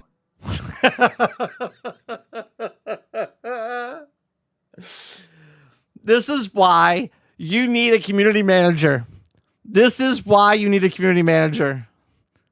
Okay, let's watch that again. just like to remind you guys that Thank God. Somebody subscribed and said, thank God. He's like, this stream ends. Thank God. this game was sponsored. Yeah, this guy was sponsored by Mind's Eye. Why would you take the money? Obviously, take the money if you want to take the money. But there's going to be repercussions to your actions. If you want to check out Mind's Eye now on PlayStation 5, Xbox Series X and S. And What cabal of YouTubers and journalists made clips of your game breaking bugs for social media that What happened there? and journalists made clips of your game breaking bugs for social media that The person melted. How do you even code that? everyone can see. Most of those clips are from random accounts where people had a bad time. Almost universally, everyone experienced problems with Mind's Eye. Second. All right. Let's get the game back open. And fun fact, I never talked about this, but I was in one of those PR sessions. I never made content about the game because I thought it looked bad and was boring. And I think though, to be honest, he didn't make content his own record. I didn't follow this game that closely, okay? But he should have made content about how bad it looked. To be honest. should have made content about how bad it was. I don't know what to tell you. Open. And fun fact, I never talked about this, but I was in one of those PR sessions. I never made content about the game because I thought it looked bad and was boring. I don't know what to tell you. Am I part of the cabal for not making content? I think you should have made content, Destin. I think you should have. Because people look for to you to tell the truth, right? And I think you should have made content and been like, hey, I went to one of these events and it was terrible. Not to say that you're part of the cabal because you didn't make content, but I think you should have made content. I think your chat, your community would have went, yeah, that's good information. We should stay away from this game for other people. Like, tell your fans. You have access to these things. But it comes down to, if you came out and said something that was bad because you didn't cover it, you might not get access in the future to something. I don't know if that's it. I don't want to put words in his mouth, but that's the way it is. If you say something, then you don't get access. Hence why they're called access media. And again, I'm not saying that Destin is this, but I would have, if I was invited to something and it was bad, I would say, hey, I went to the event, but I don't get invited to stuff like that. I never want to go to stuff like that. I just want to give you my thoughts and opinions on this. And I don't know if, again, he's very professional, right? He's very professional and didn't want to say something, but I think he should have. Now, it's your job, video game companies, to release a stable product. I agree. We've talked about that all the time. What's the saying, chat? We have literal emotes in the chat. Make a game, sell a game. It's your job to make the game to sell to us. It's your job, video game companies, to make things right when it's bad. And gamers are sick and tired of being piggy banks for corporate. Now he's gone to our side, right? It's nice to see Destin come to our side. Come on over, Destin. We've been here for years, over half a decade. Okay, make a game, sell a game. It's their job to make us want the thing. Not broke, not buggy, not unfinished. Product. It's your job, video game companies, to make things right when it's bad. And gamers are sick and tired of being piggy banks for corporate overlords like the guy at Mind's Eye who can't. So this is what broke it for him. Mind's Eye is what he pulled back the curtain and saw Build a Rocket Boy, and now Destin is one of us. Take criticism. Look, gamers, they aren't trapped inside of the very ecosystem currently eating itself alive right now. They are on the other side, and they're wising up to what you're doing, Mr. He's speaking personally, I think. He's finally seeing it. And Mrs. Executives, they're sick of getting nickel and dimed by what the corporate executives are doing over and over and over again. Yeah, that's exactly right. He's nailing it on the head. Destin, if you just understood, we have to add microtransactions that use psychological tactics to Destin, you're on our side. You're agreeing with everything I've said for years. Manipulate the people into buying worthless in-game items. I'm here to talk about monetization. Let's go whaling. We actually covered this years ago when he talked about this. Not Destin. This thing in general. Let's go whaling. It's Let's Go Whaling. It is about a summary of a huge bunch of behavioral psychology. So the tricks on the tricks on how to monetize a game well. Some of you will probably be slightly shocked by all the tricks I have listed here, but I'll leave the morality of it out of the talk. We can discuss it if we have time. I think it's a couple different things, Just Enough. Right? Just Enough says Dustin is free from the corporate overlords, so he can say what he wants now. I think it's a bunch of different things. I think it's because he is not working for IGN. I think he is because he's getting older. He's married. He's a father now, right? There's a bunch of different things that have changed in his life that he's now seeing, right? He's seeing it, which is fine. And again, this is not a bad thing that he's seeing it now. It's nice that he's seeing it now. It's nice that he's on the other side. Where before, I'm not saying he protected it, but he was part of the industry that was throwing softballs up and saying us were haters because, not him, but the company that he worked for we're the haters because we don't like something. He's like, just play the game, right? They're like, just play the game. It's like, it's broke, it's buggy. They're like, oh, you guys are just hating on stuff. Like, hello? This has been happening. You're just seeing it now. Later. We needed to hire those gambling executives to ensure we found just the right buttons to push to make. He played Destiny. He played Destiny for the entire time we all played Destiny 4. He did protect when the Eververse store came in and they put microtransactions in. He did. But now it's gone too far. Right? These were problems all the way back then. People buy. How else would we They literally did tests and brought in people to manipulate people. They did studies on gambling and stuff. stay in our business?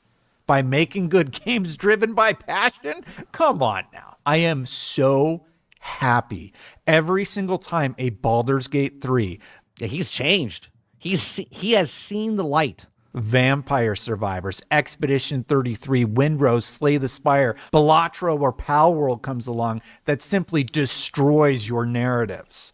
But to my original point, why did the industry get so comfortable with people not speaking in plain English the way that most people talk about their dissatisfaction with a product? It's such an interesting disaster of a game. Is this game? As somebody who ran a cookie business, when people got their cookies delivered and they were broken, which does happen from time to time, did I blame them and tell them, hey, I worked really hard on those cookies and shipping those cookies for you? No, I made it. So his example, we had an example the other day when I sold suits and stuff like that back in the day. It doesn't matter what the customer did. You did what the customer and made that customer happy. So they come back to trust you. Right? He did the exact same thing with his business. Right. I gave a refund. I tried to figure out something that I could do to solve the issue. Why? Because I care about my customers. Why is the video game industry like this? And what other place would it be okay to launch? Highguard Dev blames flop on game slander. Or you could take the blame and put it on yourself by going incomplete, unfinished, broken, buggy game that didn't know what it was when it came out. It was a beta. Something bad and expect everybody to thank you for your hard work. But Destin, I worked really hard on it. Cool, I hear you. Yeah, we all work hard on everything that we do. But bro, this sucked. And it especially stinks when I see people who I've admired for years, they're caught up in the stance where they will justify practices because their livelihood is threatened. Now this seems a little, again, I don't want to pick on Destin. I don't. He worked for IGN, okay?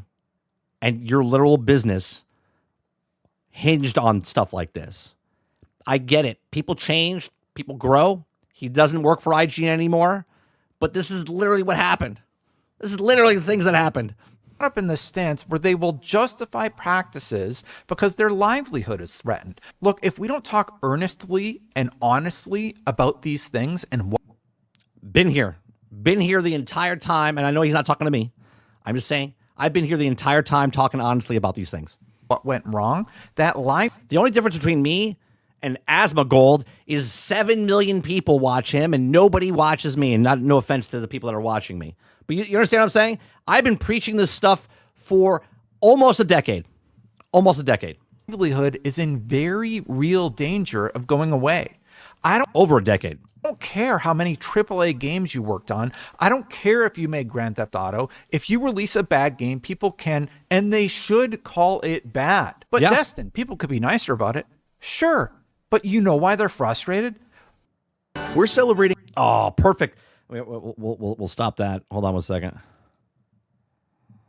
And waiting for a commercial.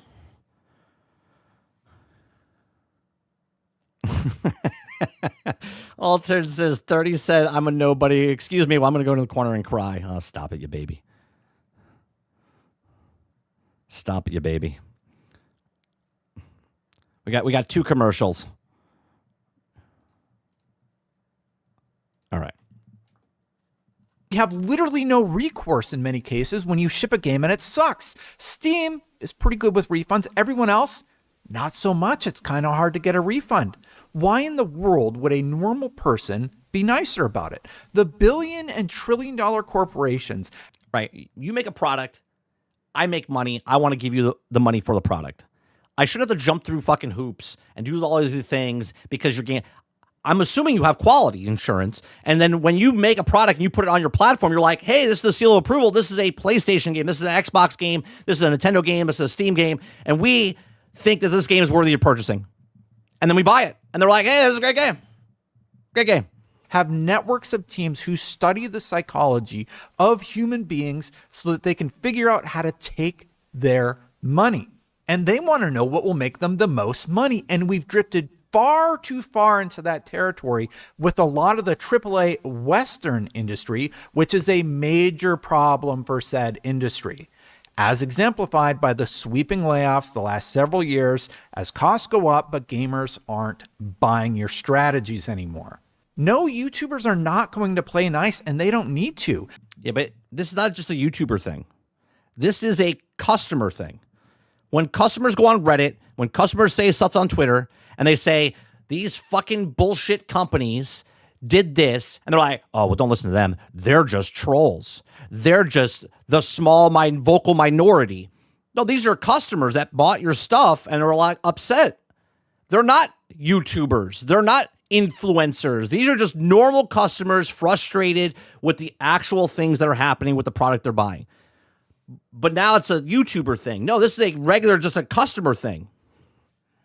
They should be honest about what you were selling, as should everyone. Oh, and I've seen the arguments that Rage does more viewership than positivity. That is such complete and utter BS. A good video game brings in tons of views. He's right about this. It has nothing to do with negativity. You watch what you watch, right? You want to watch it because you want to watch it. Because it's more entertaining. You can say it's more because it's more negative. But there's plenty of positive videos out there. But guess what? If you're going to keep watching negative videos, they're going to keep making the negative videos for you. Because they're listening to what their customers want. A YouTuber is going to keep making negative videos because the algorithm says, hey, you had the most views making this content. They're like, well, great. I'm going to keep making this content then. Will do more traffic than any bad video game ever will. Or any piece of Rage content ever will. Every single piece of content about Concord won't even touch the amount of content made about Elden Ring. So that cope is completely ridiculous. You're telling me 3 years of praise and guide videos about Elden Ring will do more traffic than a few weeks of Concord coverage? No, I don't think so. Look, there's some people out there who just don't want to be told if there's something wrong with their game, or they want you to say it in a way that works for them. Yeah, and this is why I don't do reviews. I just tell you my honest opinion when I play a video game. This is why I don't give scores and just give you what I like or don't like about a video game. This is why we talk about the corporations and not the game itself. If a game comes out, it's broken, buggy, we talk about the company, the structuring, the upper management, all this other stuff. I try to give you the best, honest opinion about these corporations because I want you to save a buck. I want you to save a buck. That's just not how the world works. They want you to use kid gloves because they've been insulated in these communities that reject anybody who would dare be honest about a product. It is wild to me that China is gobbling up the industry left and right. And I'm going to be honest here. I think online casinos, sport betting prediction, market wagering, YouTube, TikTok, cryptocurrency, meme coins. Meanwhile, growth has stalled in gaming. In almost all of 2025's growth coming from China's growth. The share of the world market held by Chinese publisher console platform fees and roadblocks. If you back out of all the growth factors, the net growth of the Western game publishers and developers is zero. It's largely because they aren't delivering perfect games, but they are getting back to a special place where the games are made for a more general audience. Cool characters doing cool stuff. Cool. It's not that hard, right? It's not that hard to think of. How do we make a video game? I don't know. How about you make a cool character? No. Let's make it so you call it sexist, racist, and misogynistic, and it's all your fault why this game didn't sell. I didn't make the game. I didn't make the game. You made the game. You made a shitty game. We didn't buy it. Genres that the AAA industry deemed not profitable enough. That's the problem. It's all about money. And if the Western always has, always will be. Corporate salute. Market isn't careful about that, that divide will continue to grow more than it already has. The majority of my career has been built around celebrating video games. Amazing games that were made by passionate people who care about their craft, their stories, and I love making content like that. When a great game is great and I'm having a good time, I love it. And lately we've got a lot of that. But at the same time, when you do love a game and people have criticism, like Destiny, back in the day, he did protect it. I know, who was it? Cisco said that he was against the microtransactions. To be fair, Destin was outspoken against the micros, which they added them in Destiny. Well, he also partaked in them as well. That's more of younger Destin as he was with IGN. I have more respect for Destin now than years ago. I had multiple times when he was talking to Lono where it was Hermione Granger, what an idiot. I remember that. Thank you very much for the $5 super chat. Yeah, I have no problem. I have no problem with Destin. And again, I think it's okay for people to change and have different thought processes, right? Obviously, he's grown as a person. He's grown he's grown a lot as a person, right? He's got a family and kids and all this other stuff, and he's changed careers. Well, changed the path of career, right? I have mad respect for people like this, right? Maybe he watches this and thinks I'm picking on him or degrading him in some way, shape, or form. And if you do watch this, Destin, I have nothing against you personally. I'm just criticizing on what you're doing here. And again, I do respect you because you do say stuff that other people don't. And you've been doing it more since you left IGN than you did when you were at IGN. Capcom, but if you think I or anyone else is going to pretend that every game is good or not make a passionate plea to the industry to reevaluate practices we don't like, even if we don't do it the best, especially within the genres we love, I just think you've lost touch with who you're making games for, because those loud people want to love your games. So they're not the vocal minority anymore? Do you see what I'm saying? Before we were the vocal minority, but we're really the majority, right? Hence why we can sway games that don't do well or do well. But executives out there, a lot of you have lost touch and gotten a little too greedy. This has been happening for decades. Mind's Eye, top of mind. I'm glad that Mind's Eye was the thing that broke the camel's back for him. One random clip online that shows a problem with your game can do more traffic than the entirety of a major outlet's coverage. Keep that in mind when you need day zero patches to make your game work. There is a better way, and I refuse to believe that this is the best it can be for players. Remember them? The people who pay for everything you do? If you want better coverage, make better games. Hey! Make a game, sell a game. If you want trust, earn it. But do not blame YouTubers and journalists for showing people what you shipped. Game companies got used to controlling the message. YouTubers don't need access. So he admits they control the message. He admits it. He worked for the company and he admits that they controlled the narrative. Access anymore, and audiences are tired of being sold broken products. Or broken, buggy games. It's really that simple. So take that to the bank, Mind's Eye. Thanks for watching.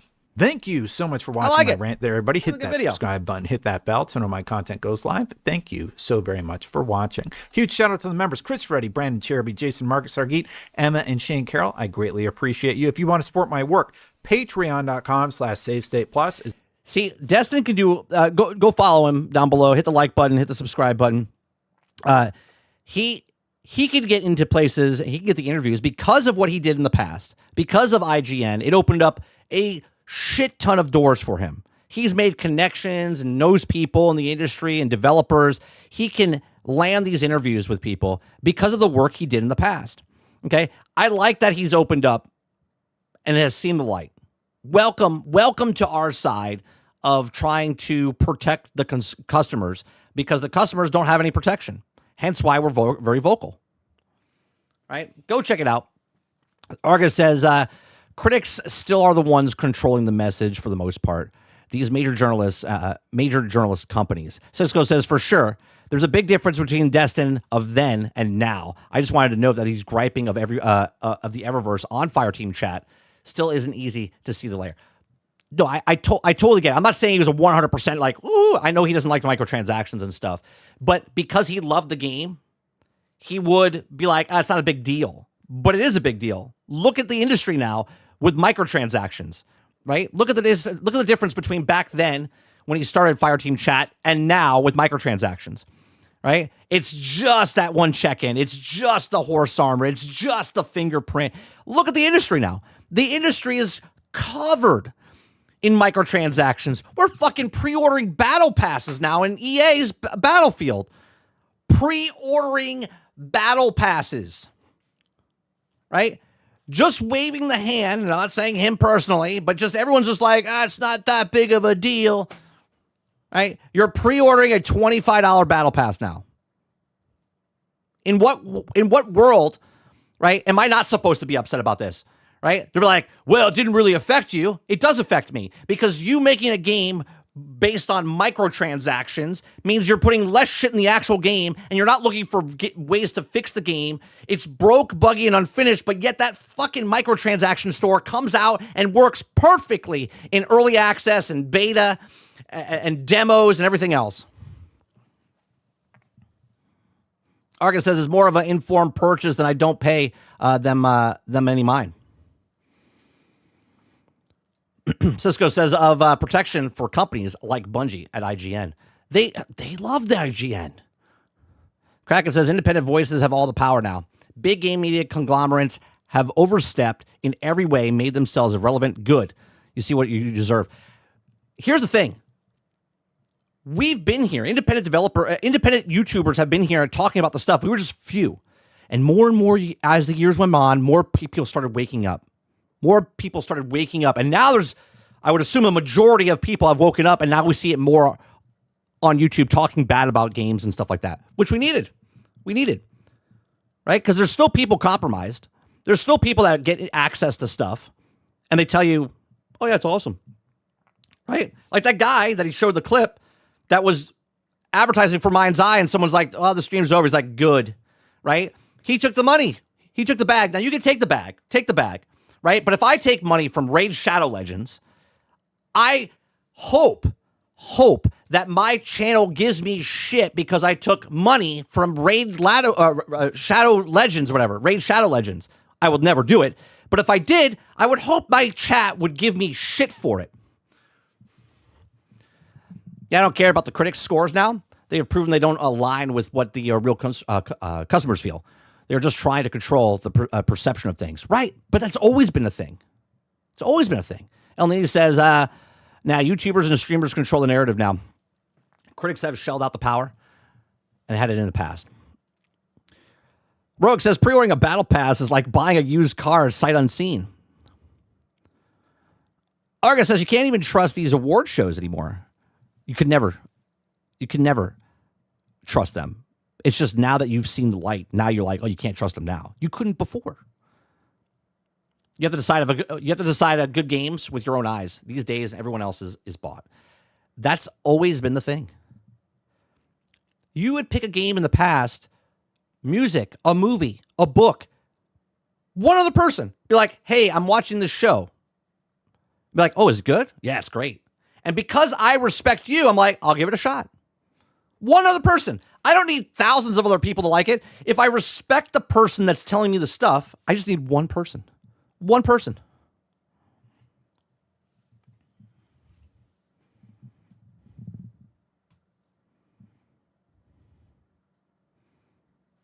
See, Cisco still believes in the award shows, right? I would assume. He says, how so?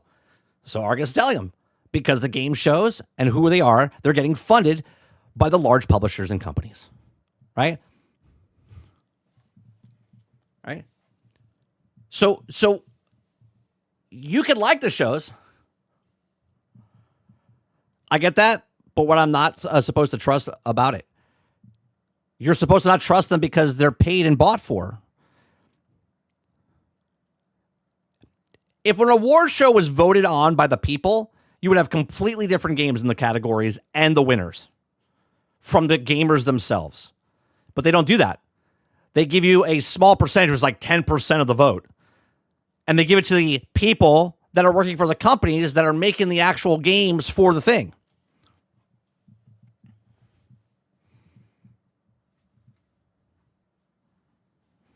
Jesse Max says the gamers always have in power. We can control whatever the corporation does before. It's them who control everything for us. What we want to do with the gaming turning back to us is use them again against them.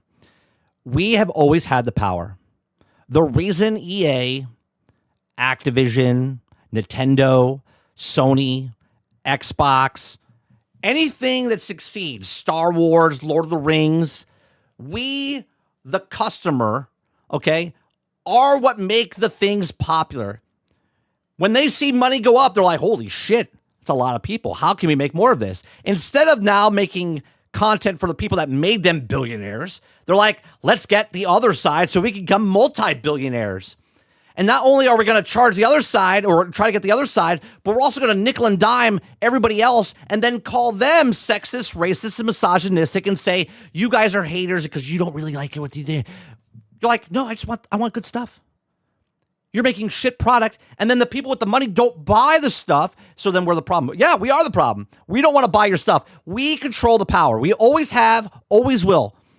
Hence why marketing is so important in all of these things, right? They have to perceive to make it look cooler than it actually is.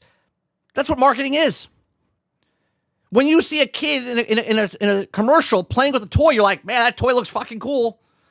And then you buy it because you saw a kid playing with the toy. They marketed towards the people that need it. Now it's, I made it, you have to buy it. I made it, you have to buy it. Sight unseen, not prove if it's working, right? I made it, you buy it. You don't buy it? Racist. You don't buy it? Misogynistic, sexist.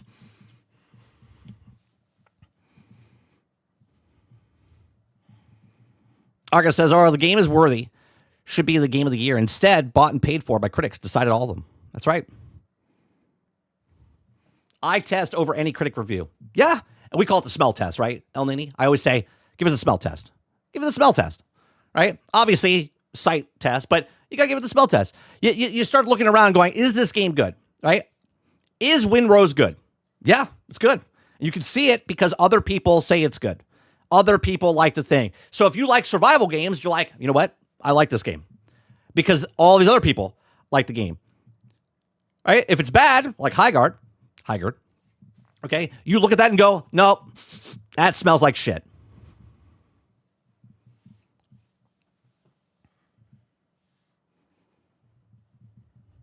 Right? And then you have the people that trash night for whatever it is. And they take personal responsibility, right? And they're like, no, you're talking bad about the product that I bought, that I put my money towards. I have to fight for that company. Why? You can still like what you like, and I can say it's a piece of shit. And if they respond to me saying it's a piece of shit, and they fix the piece of shit, well then, who was right? The person protecting that company or the person telling them their product was shit and they fixed it?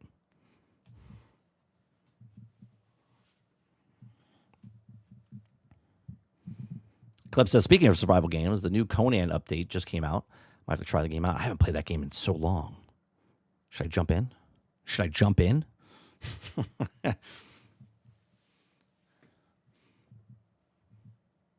I try to, on this channel, I just try to open up and educate a little bit, right? From past experience of things that happen with corporations, okay? I'm not trying to stop anybody. I'm not trying to stop anyone from spending money, right? If you think after I said that this game looks like shit, like Skull and Bones look like shit, and you went out and go buy Skull and Bones, and you're like, man, I'm having a blast with Skull and Bones. Fantastic. Have a blast, okay? But if I get through to one person and someone's like, I didn't buy Skull and Bones because it looks bad, and it was proven that it was bad, then I've done my job, right? I've done my job. I'm here to talk about video games and, right? I'm here to just I love video games. I love video games, right? It's been a huge part of my life. Okay, love it. I love it so much that I want to protect it. And because I want to protect it, I want other people to love video games as well. And I'm trying to make sure that you don't spend your money to get burned. Where you're like, I don't really want to get that game because I was burned the last time I got it, right? And if you like the game that I'm talking shit about, or if I shit on a game that you know... Driving so have to stop. Why do we not truest companies? The year Astrobot won GOTY at TGA, Sony paid a large donation, bribe, to TGA. Wukong should have won, but that money won. We could all speculate, right? Thank you very much for the $10. $10 super chat. Thank you, Rocket. He had to pull over. He's like, thought he was getting me fired up. Thank you very much for the $10, Aku. Appreciate you. Right? I'm just trying to, like, if I shit on a game and you love it, or if I love a game and you shit on it, cool. Right? I play shitty games all the time.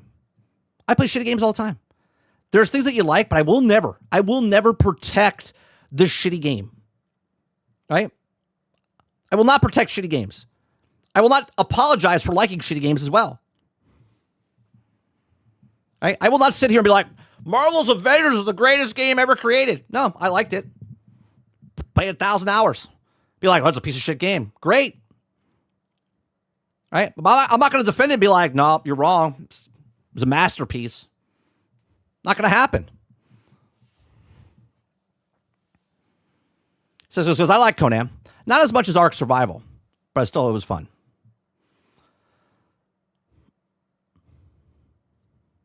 Drummond says, you definitely helped me. I will never get another Call of Duty game after the last disaster. Great. And if you want to get Call of Duty again, don't fall for the next one, right? Be like, I didn't buy this last one. I'm going to buy the next one. No. Let them earn your money. Wait for reviews. Wait for the day one. Don't pre-order, right? If you want a big statue or whatever, fine. You want to get the pre-order, get the stuff, right? But if you're just getting the game, don't pre-order. You're never going to use the pre-order stuff anyway. You're never going to use the skins. You're going to use them for the first fucking hour and a half. You're going to get something better, and you're never going to use it again, right? Don't get it for that shit. They do that to entice you.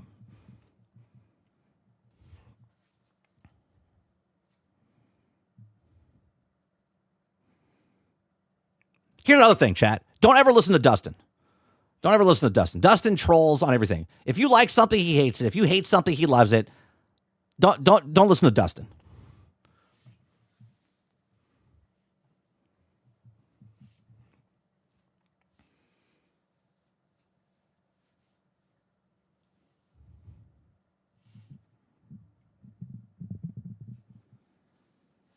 Aqua says 30. The donation has been confirmed by Asman, the 1XPS girl who streams now, and others. Okay.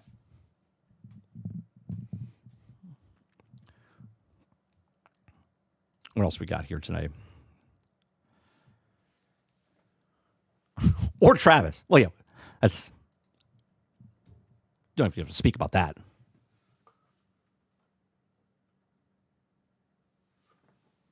Sorry, I heard a giant noise. There was a truck driving by. Let's go on, Super Dave. Isn't it funny, chat? Isn't it funny? You hear people talk about make a game, sell a game, right? We have a song about it. Broken games at launch. We have a song about it. The plan is the plan. We have a song about it. Want to hear it? Here we go.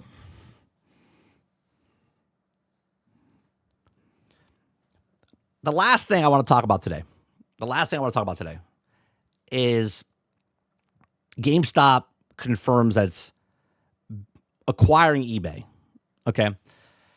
Now, the funny part is we're going to watch a video. Okay. We're going to watch a video from CSNBC. Now, if you don't follow stocks in any way, shape, or form, you don't care, it's fine. Okay. The funny part is math ain't mathin'. With the perfect... All right, math ain't mathin'. And I'm going to show you a video of the CEO, Ryan Cohn, who is the owner of GameStop. Okay. And they want to buy eBay. And you should be very, like, if you're an eBay guy, you should be very worried about this. Okay, you should be very, very worried about this. Okay. How the hell can GameStop buy eBay? Oh, wait, Argus. It gets interesting, okay? Deal news of the day, GameStop offering to buy eBay for $56 billion. The stocks are both up big in the last month. In the pre-market, CEO Ryan Cohen saying that combined company will be a real competitor. Now eBay's worth way more, right? They want like $56 billion or something like that, right? So just, here we go. To Amazon, and joining us right now live and exclusively is the man himself, Ryan Cohen. Good morning, and thank you for joining us. Morning. It's great to see you. So, look at the news reporter. He's like, I got this question, and I just can't wrap my head around it. How is it going to happen?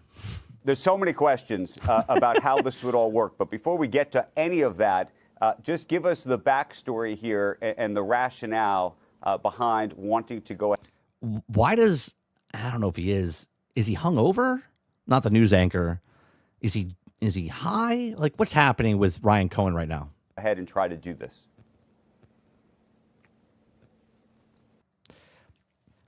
I want you to watch body language. Okay? Watch Ryan Cohen. Okay? When you look up when you look up in the air, you're looking for something, and it's not there. Okay? Watch his eyes. Just give us the backstory here and the rationale behind wanting to go ahead and try to do this. eBay has the second largest. He's off reading something, or someone's over there. He's just bullshitting right now, right? Commerce franchise. And there's a big opportunity to do something much larger and pull costs out of the system, as well as accelerate revenue growth and leveraging our. Well, he's one of the biggest shareholders of eBay at 5%, I believe. Physical infrastructure. All right, so total price is $56 billion. $125 a share is about 20% higher than Friday's close. Goal is compete with Amazon. Focus Okay, on collectibles could be a much larger business, but bringing in an entrepreneurial mindset is what I plan on doing into eBay and building something much larger. Okay, so you've built up a stake in this company already. You've had conversations with the company. You've tried. What's happened here? No. Great interview. Ask a question. No. We're just starting. You're just starting. And one of the questions I had was, why not try to initiate conversations outside of the public sphere before putting this into a, I don't know if we're putting it in the context of hostile necessarily, but unsolicited, if you will. For obvious reasons. See, obvious reasons. eBay is a public company. There's all kinds of perverse financial incentives from the board to the management team. So there's only one way to approach something like this. Invariably, just wait till the question happens, right? Where's the money coming from? The audience, and I know a lot of people are going to ask, how does the math? That's right. How does the math? How are you going to buy eBay when you're a fraction of it, even if you're getting money from other people? Ready? Here it goes. Ready? Math ain't mathing. Here we go. Given the price tag, $56 billion, given the market cap of GameStop, which is a fraction of that, I know you have this $20 billion financing letter from TD, but sort of walk us through how you could get to that price and how it would work. It's on our website. It's on our website. Half cash, half stock. Okay, half cash, half stock, which means that he has to dilute the GameStop stock because there's not enough stock there to get to the value. But the details are on our website. Can you help? I've read them, but can you help our audience understand them? Yeah. Which part exactly? The part where where's the money coming from? Right.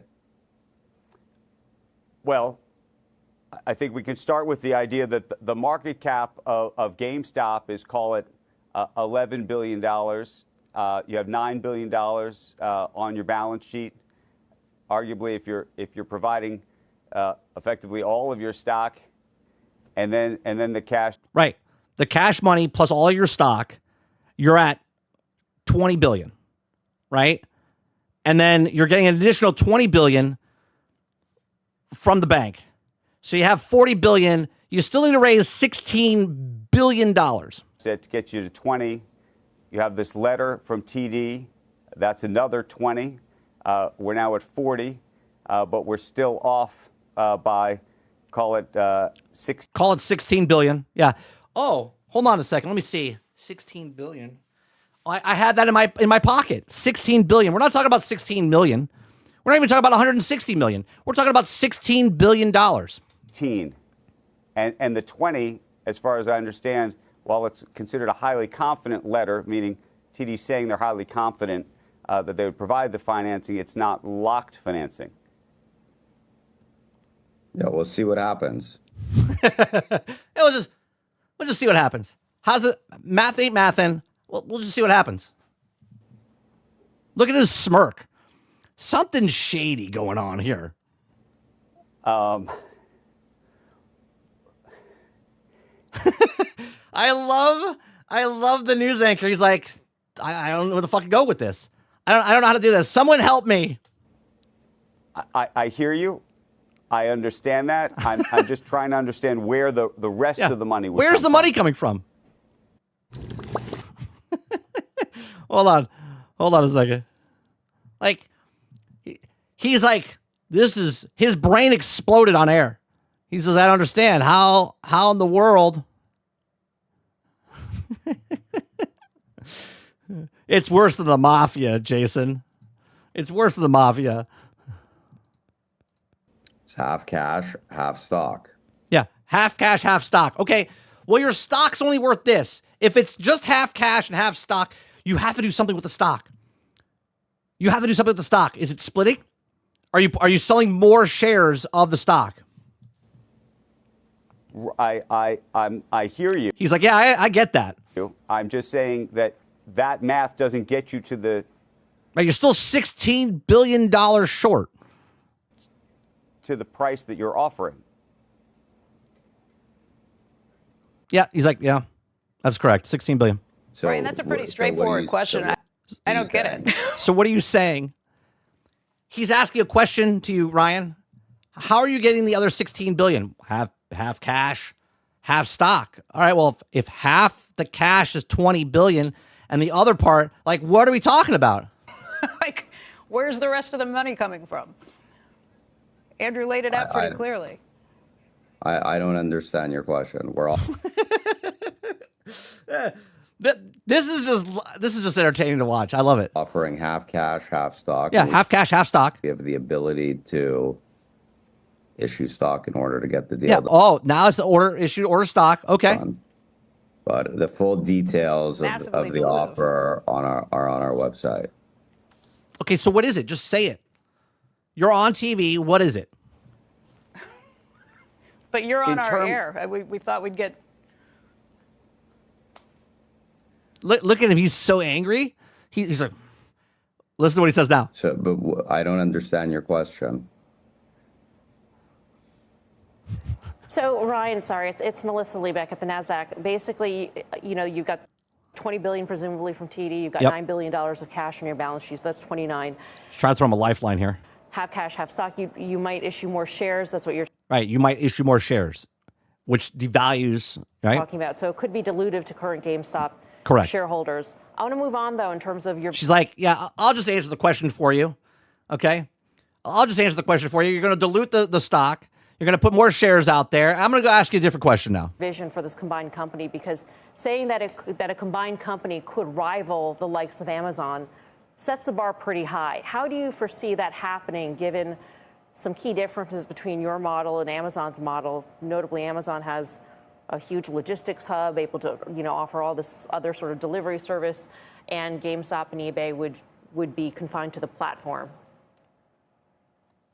there's an opportunity to build a much larger business, to make the business much more efficient and to accelerate revenue growth. And eBay's a very strong business. You look at GameStop as an example. GameStop, very difficult business, should have been bankrupt multiple times over, and it's doing okay. It's making a few bucks. eBay is in a very, very strong position, but it could be in a much stronger position, and it could be a much larger business than what it currently is. This guy sounds like the comedian.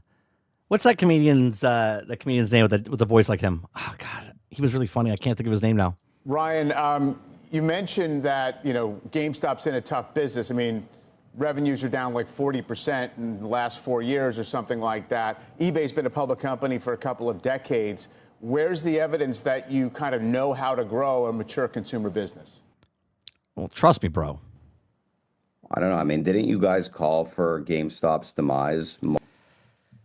Now, him saying what he's saying here, the only reason GameStop survived is because it was a meme and it was shorted and it blew up, and then he took advantage of that system Multiple times. Like it should So have it's been not bankrupt dead, by therefore now. you know And how look to at grow our, it? Is that what you're saying? well, look at our financial performance.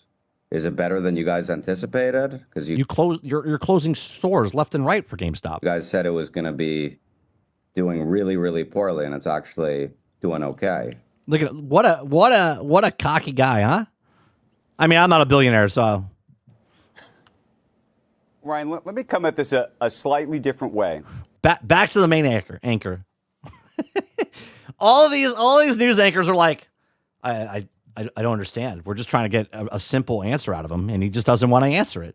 Assuming that you were able to get this half cash. Look at him. He still can't believe it. He's just like, even if you get this, how? Cash, half stock arrangement, effectively by diluting your shares. I imagine that's how you'd have to do it, but I still don't understand fully how that would work. And you were able to capture more cash. Yeah. I guess. Yeah, $16 billion. That's what he has to do. He has to dilute the stock, and even then, he still needs more cash from others. In terms of paying it down, can you walk us through the math of that? Because if you look at both of these companies in terms of just how much cash they produce, it would be a tight bill. Did you look at? Did you look at our website? the materials that we posted online? I have looked at the materials that you've posted online. Have you, Ryan? Because you can't answer the question. It's your plan. You can't answer the question. Are you running for president? What's happening right now? If you post it on your website, then just answer the question. He doesn't know what's on his website. Otherwise, he would say it, right? We also have an audience that I'm hoping is going to want to understand this and hear from you, so that you can walk through this, because people do look at these just go to the numbers website. And they say that they're trying to wrap their head around it. I don't think that everybody automatically says, "Oh my goodness, this app." It's like there's something, and I'm just saying this. I don't know if it's true, but he really wants you to go to the website. He really, really wants you to go to the website. So is there something on the website that's taking people's data? And I'm speculating. I don't know if this is happening. I'm putting it out there, chat.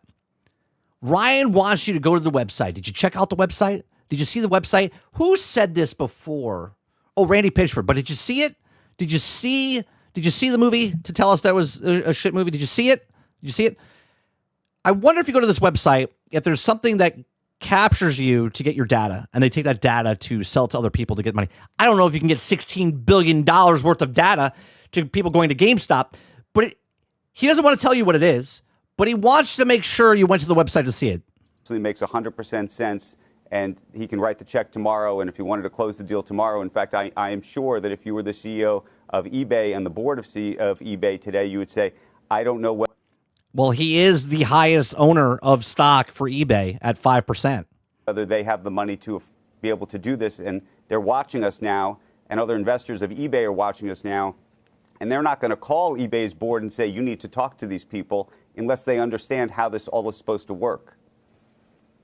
Well, we have a 5% stake in eBay. It makes us one of the largest shareholders. So they have a fiduciary duty to their shareholders to evaluate. Do you see what happened here? He is one of the largest holders of eBay shares. So he's making an offering to eBay, but he has a fiduciary to take his deal or to look at his deal in some way, shape, or form and make it happen. Because he is one of the largest owners of eBay, and yet he's also the GameStop guy. This proposal. And in terms of the actual earnings power of the business, this is a business that is under earning and can make a lot more money.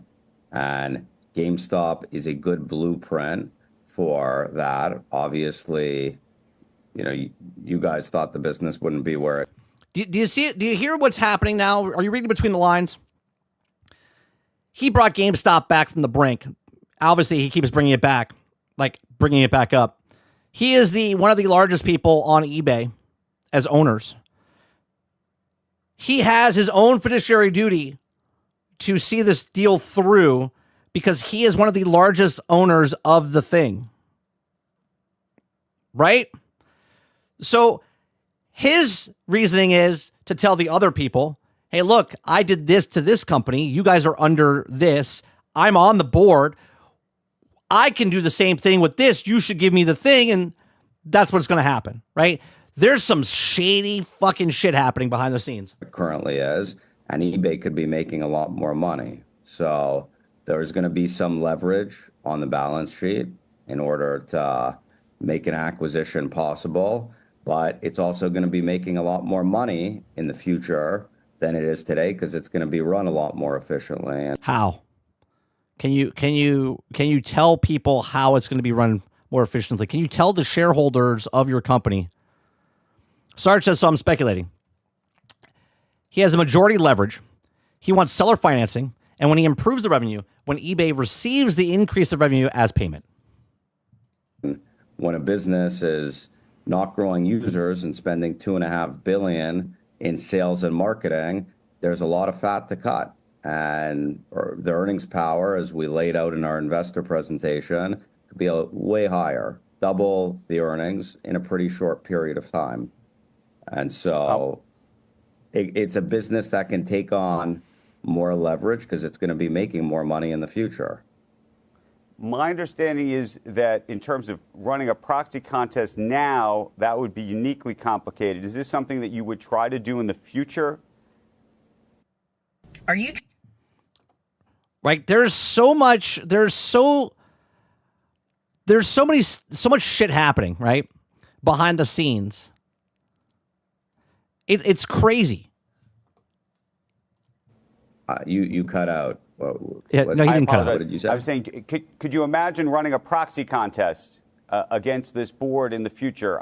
It looks like from a timeline perspective, that would probably be very hard to do now. But in terms of trying to do that on a long-term basis, maybe next year, if, for example, they don't come to the table. Well, there's ways to do. There's ways. There's ways. Something before next year, but we're going to do whatever we need to do in order to protect our investment and pursue this. I said before, it's a long pot. But Argus says there's no way eBay accepts this offer unless their business is tanking as well. Oh, but he is one of the highest owners. He could persuade people behind the scenes, Argus. There's ways. They are illegal, though. Yeah, exactly. That's what it sounds like, right? But there's a lot of upside potential in something like this. You have a very strong business, and if it's in the hands of a capable operator, which is him, obviously, that's what he's going to the board with, right? It can be a much larger business. Since you put this news out yesterday afternoon, have you heard from anybody at eBay or people behind the scenes, advisors and the like?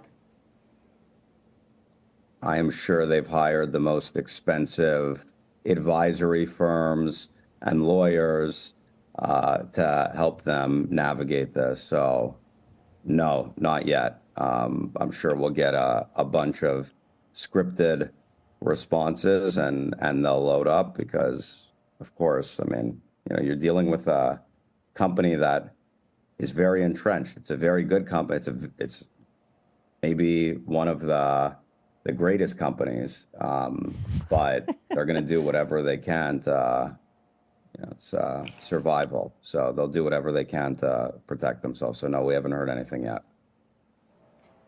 Ryan, you alluded to it before, but there are a lot of people who sort of were betting against you, let's say, in GameStop, and I know you don't appreciate that. There are some skeptics, though, surrounding this deal who will say that, oh, that Ryan Cohen, he wants to make sure that he hits a minimum threshold to receive his first tranche of compensation. She's actually asking really good questions. Minimum threshold being $20 billion market cap for GameStop, or... No, it hasn't gone through yet, Argus. He literally was announced yesterday. They're talking about how he's going to make the money or get the money to do the acquisition. And this is this is him talking about it. But did you go to the website? Did you see it on the website? $2 billion in cumulative EBITDA. Is that the case, that this is a bid to make sure that you're going to get paid in that first tranche to boost the GameStop's market cap? I mean, I obviously want to build something much larger, but I don't benefit unless shareholders benefit. Yeah, he's not benefiting, but he's building up his portfolio. He's building up his thing. He doesn't look. He's got plenty of money. He doesn't really care about getting his money up front now because in the long term he'll make more money. So my compensation package is aligned with shareholders, and I want to build a much larger business. So just larger means successful. Larger means aligned with shareholder interests. Larger meaning he wants it bigger than Amazon, and he's got a plan for that. Maximizing shareholder value and increasing earnings. Yeah, Ryan, just to touch on that point, I don't know all the details of your compensation package. Sarge says, wait, why would he need to protect themselves? If he's purchased, then it's an agreement. If we're entrenched and protecting, then that's a takeover. That's why the guy in the beginning was like, this is a hostile takeover, per se. Maybe you can clear it up for us. If you get to a larger market cap by taking two smaller market cap companies and merging them together, or swallowing a much bigger market cap company, does that count? Because those shareholders wouldn't necessarily see the same gains that they would if you just grew market cap by growing operating earnings. I don't know what the details of your compensation are, though, directly.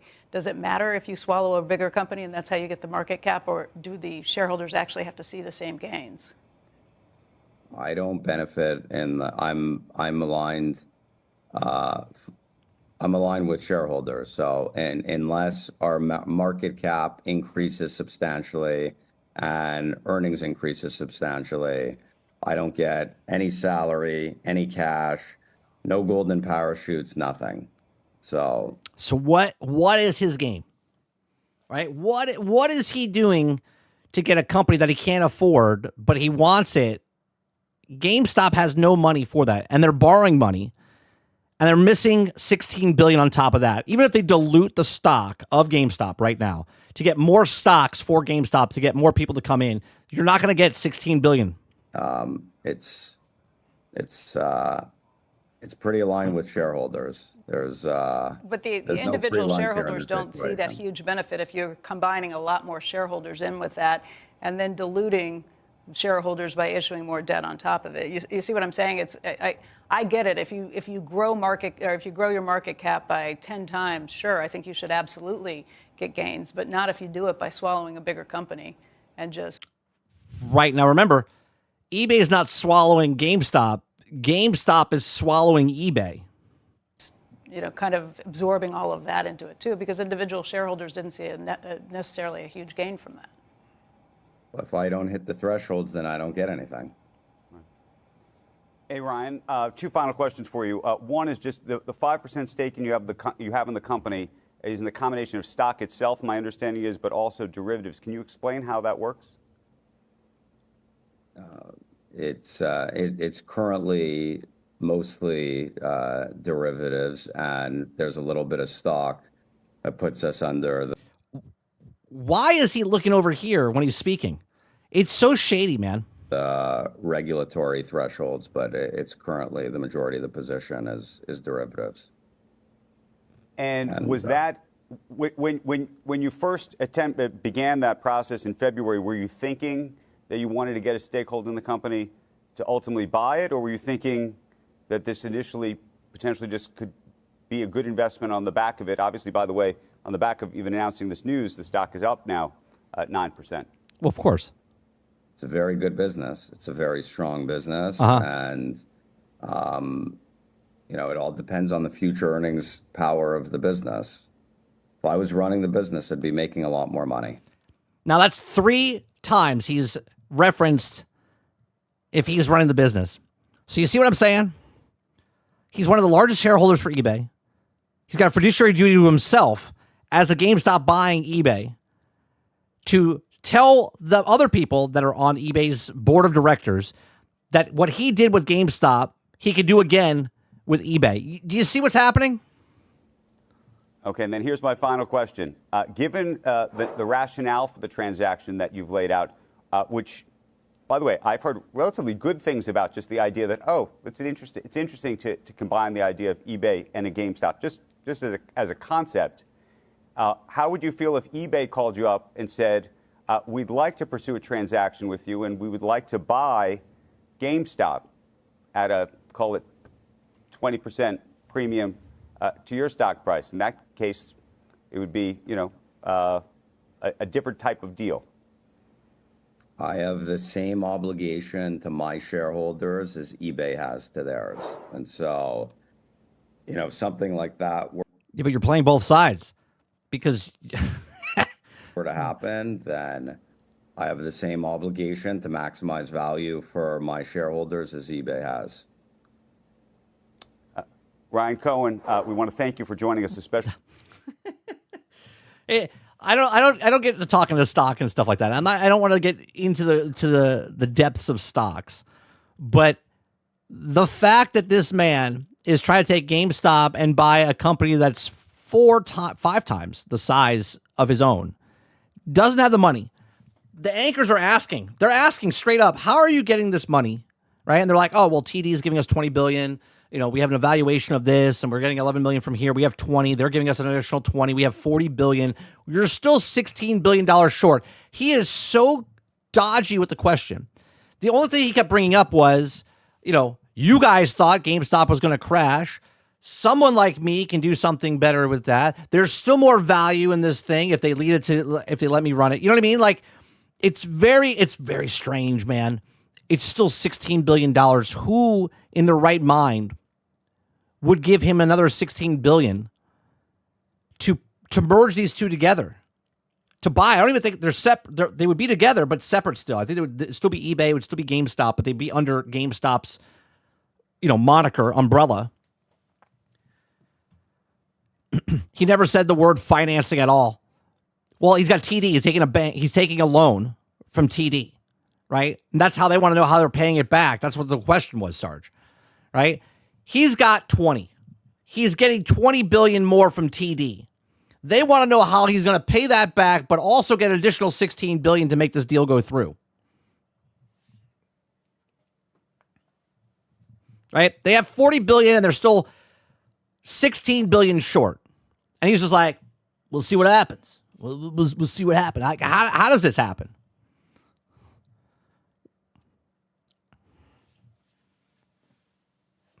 Just saying, if you guys are in the stock market, I'm not telling you to buy, sell, or hold, okay? Because I have no idea about this stuff, right? But just make sure if you have eBay or GameStop that you keep a close eye on what's happening with this right here, right? Because if I was a stockholder, I have no confidence in what's happening right here with this guy during this interview, right? So I thought the interview was funny. The facial expressions and 3 anchors, right? Leave it to the Asian woman to come in to help with financing. To be like, yeah, you're doing this, but I get it. You're going to dilute your stock, Right? But he didn't say it. He didn't say it. She said it. He didn't say it.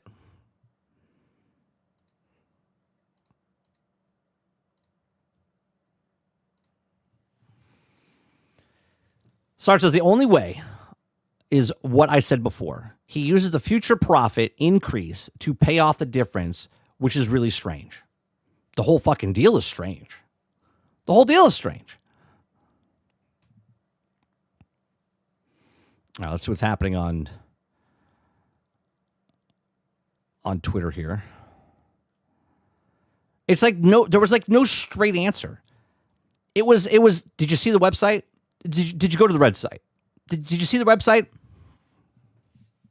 What's going on, Mr. Luke? He's like, yeah, I went to the website. I saw it. I know exactly what you're saying. He's like, okay, so you saw the website. Make sure you go to the website. Like, it's like, all right. Yeah, but it doesn't say on your website what you're doing. Hence why I'm asking the question on the air, and I would like you to, but he doesn't want to say it, because if he says it, then he's imprinted his voice into saying what they said, but he didn't want to say it. He's like, did you go to the website? I would love to see what it says on the website. I'm not going to go to the website. They don't want him to admit what's happening.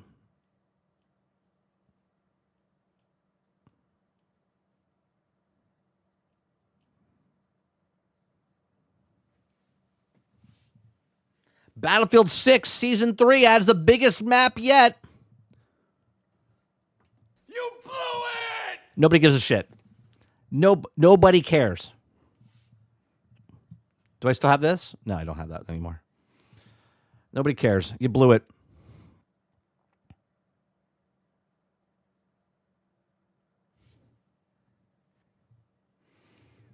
FBC Firebreak that no one's playing. Okay, that nobody's playing. Let me see real fast. FBC Firebreak Steam charts. Okay. So we have a whopping 7 players. 7 players. 16 peak on Steam and less than 2,000 of all time. Says FBC Firebreak is not shutting down, Remedy says. What are they doing? What are they doing with this?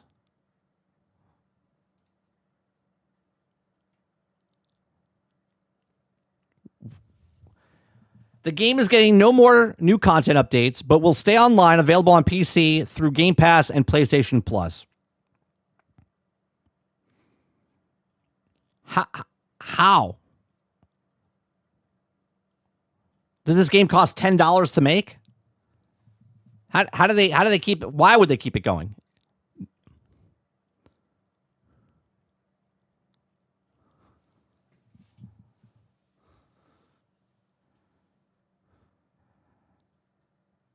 I don't understand.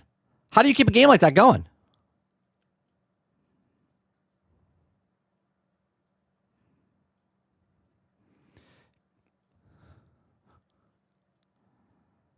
Nobody's playing it. They're like, nope, we're not closing it. We're just keeping it up. Tax write-off? Ron says I'm currently one of the 7.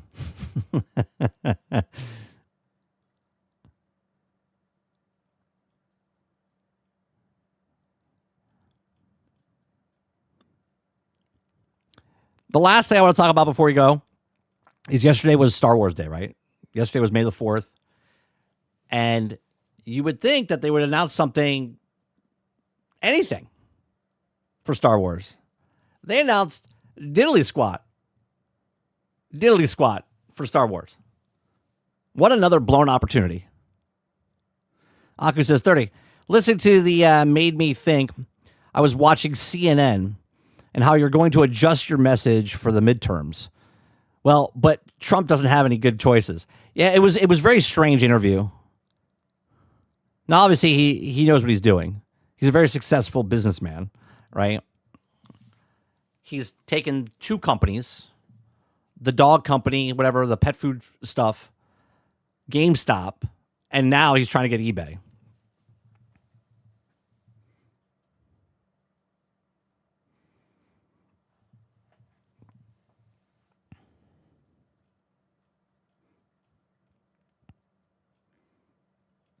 Nobody knows how, but failed to say exactly he was going to get all the money he needs to buy eBay for $56 billion in a bizarre new interview. Yeah, let's see what the comments section is saying here. Let's see. He said it: 50% cash, 50% stock. Yeah, but he didn't say how they're getting the other $16 billion. It says it's obvious that he's planning to go in debt and then declare bankruptcy.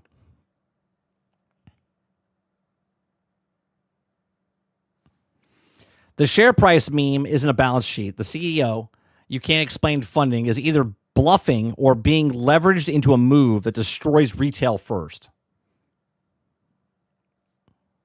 Yeah, so someone said it's on the website. It's on the website.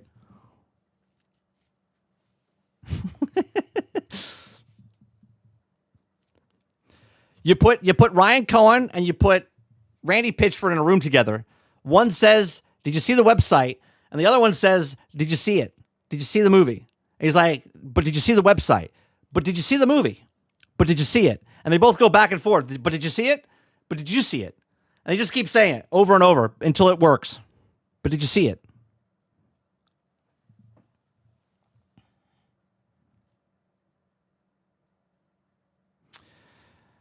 Let's see here.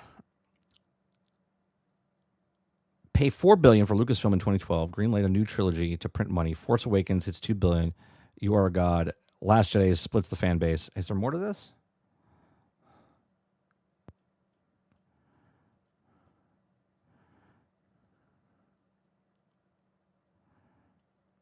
The Expanse creators, okay, Star Wars novel, has a whole new angle on Han Solo. Okay.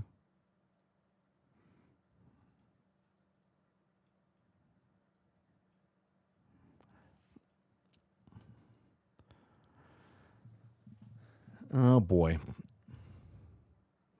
Horizon Hunters Gathering next test starts soon. Sign up now.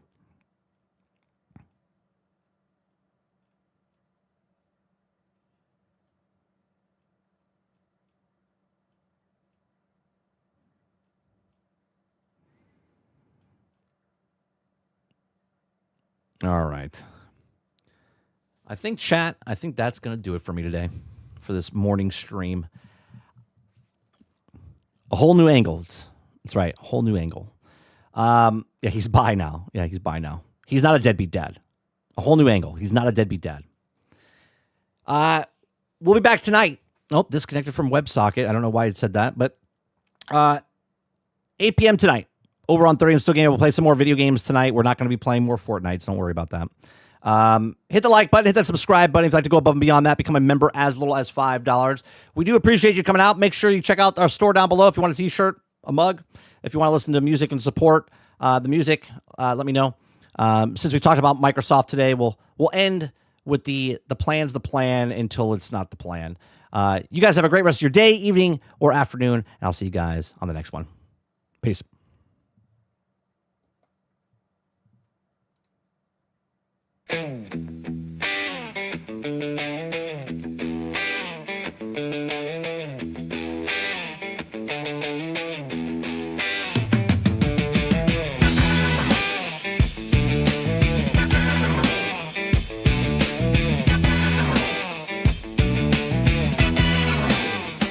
Old guard signs off after decades strong.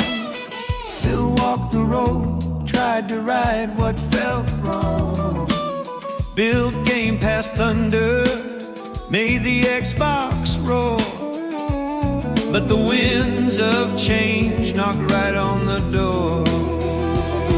Now Asha's here with a vision to cast, from Corey Eye to the gaming mast. Says she'll listen, learn, and keep fans inside. Console first, keep hardware tight.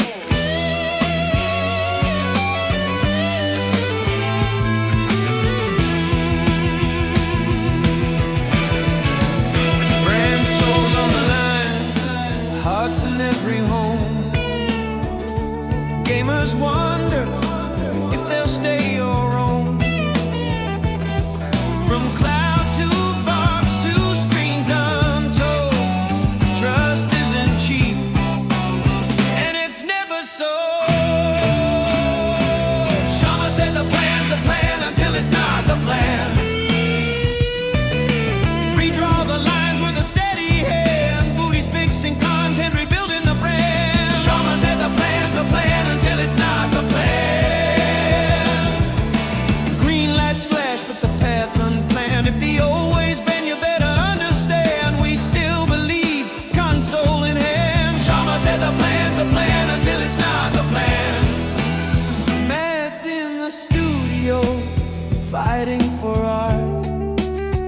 Says there's a tool, not the beating heart.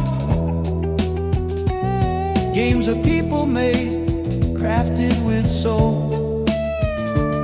That's the story, is pushing the message.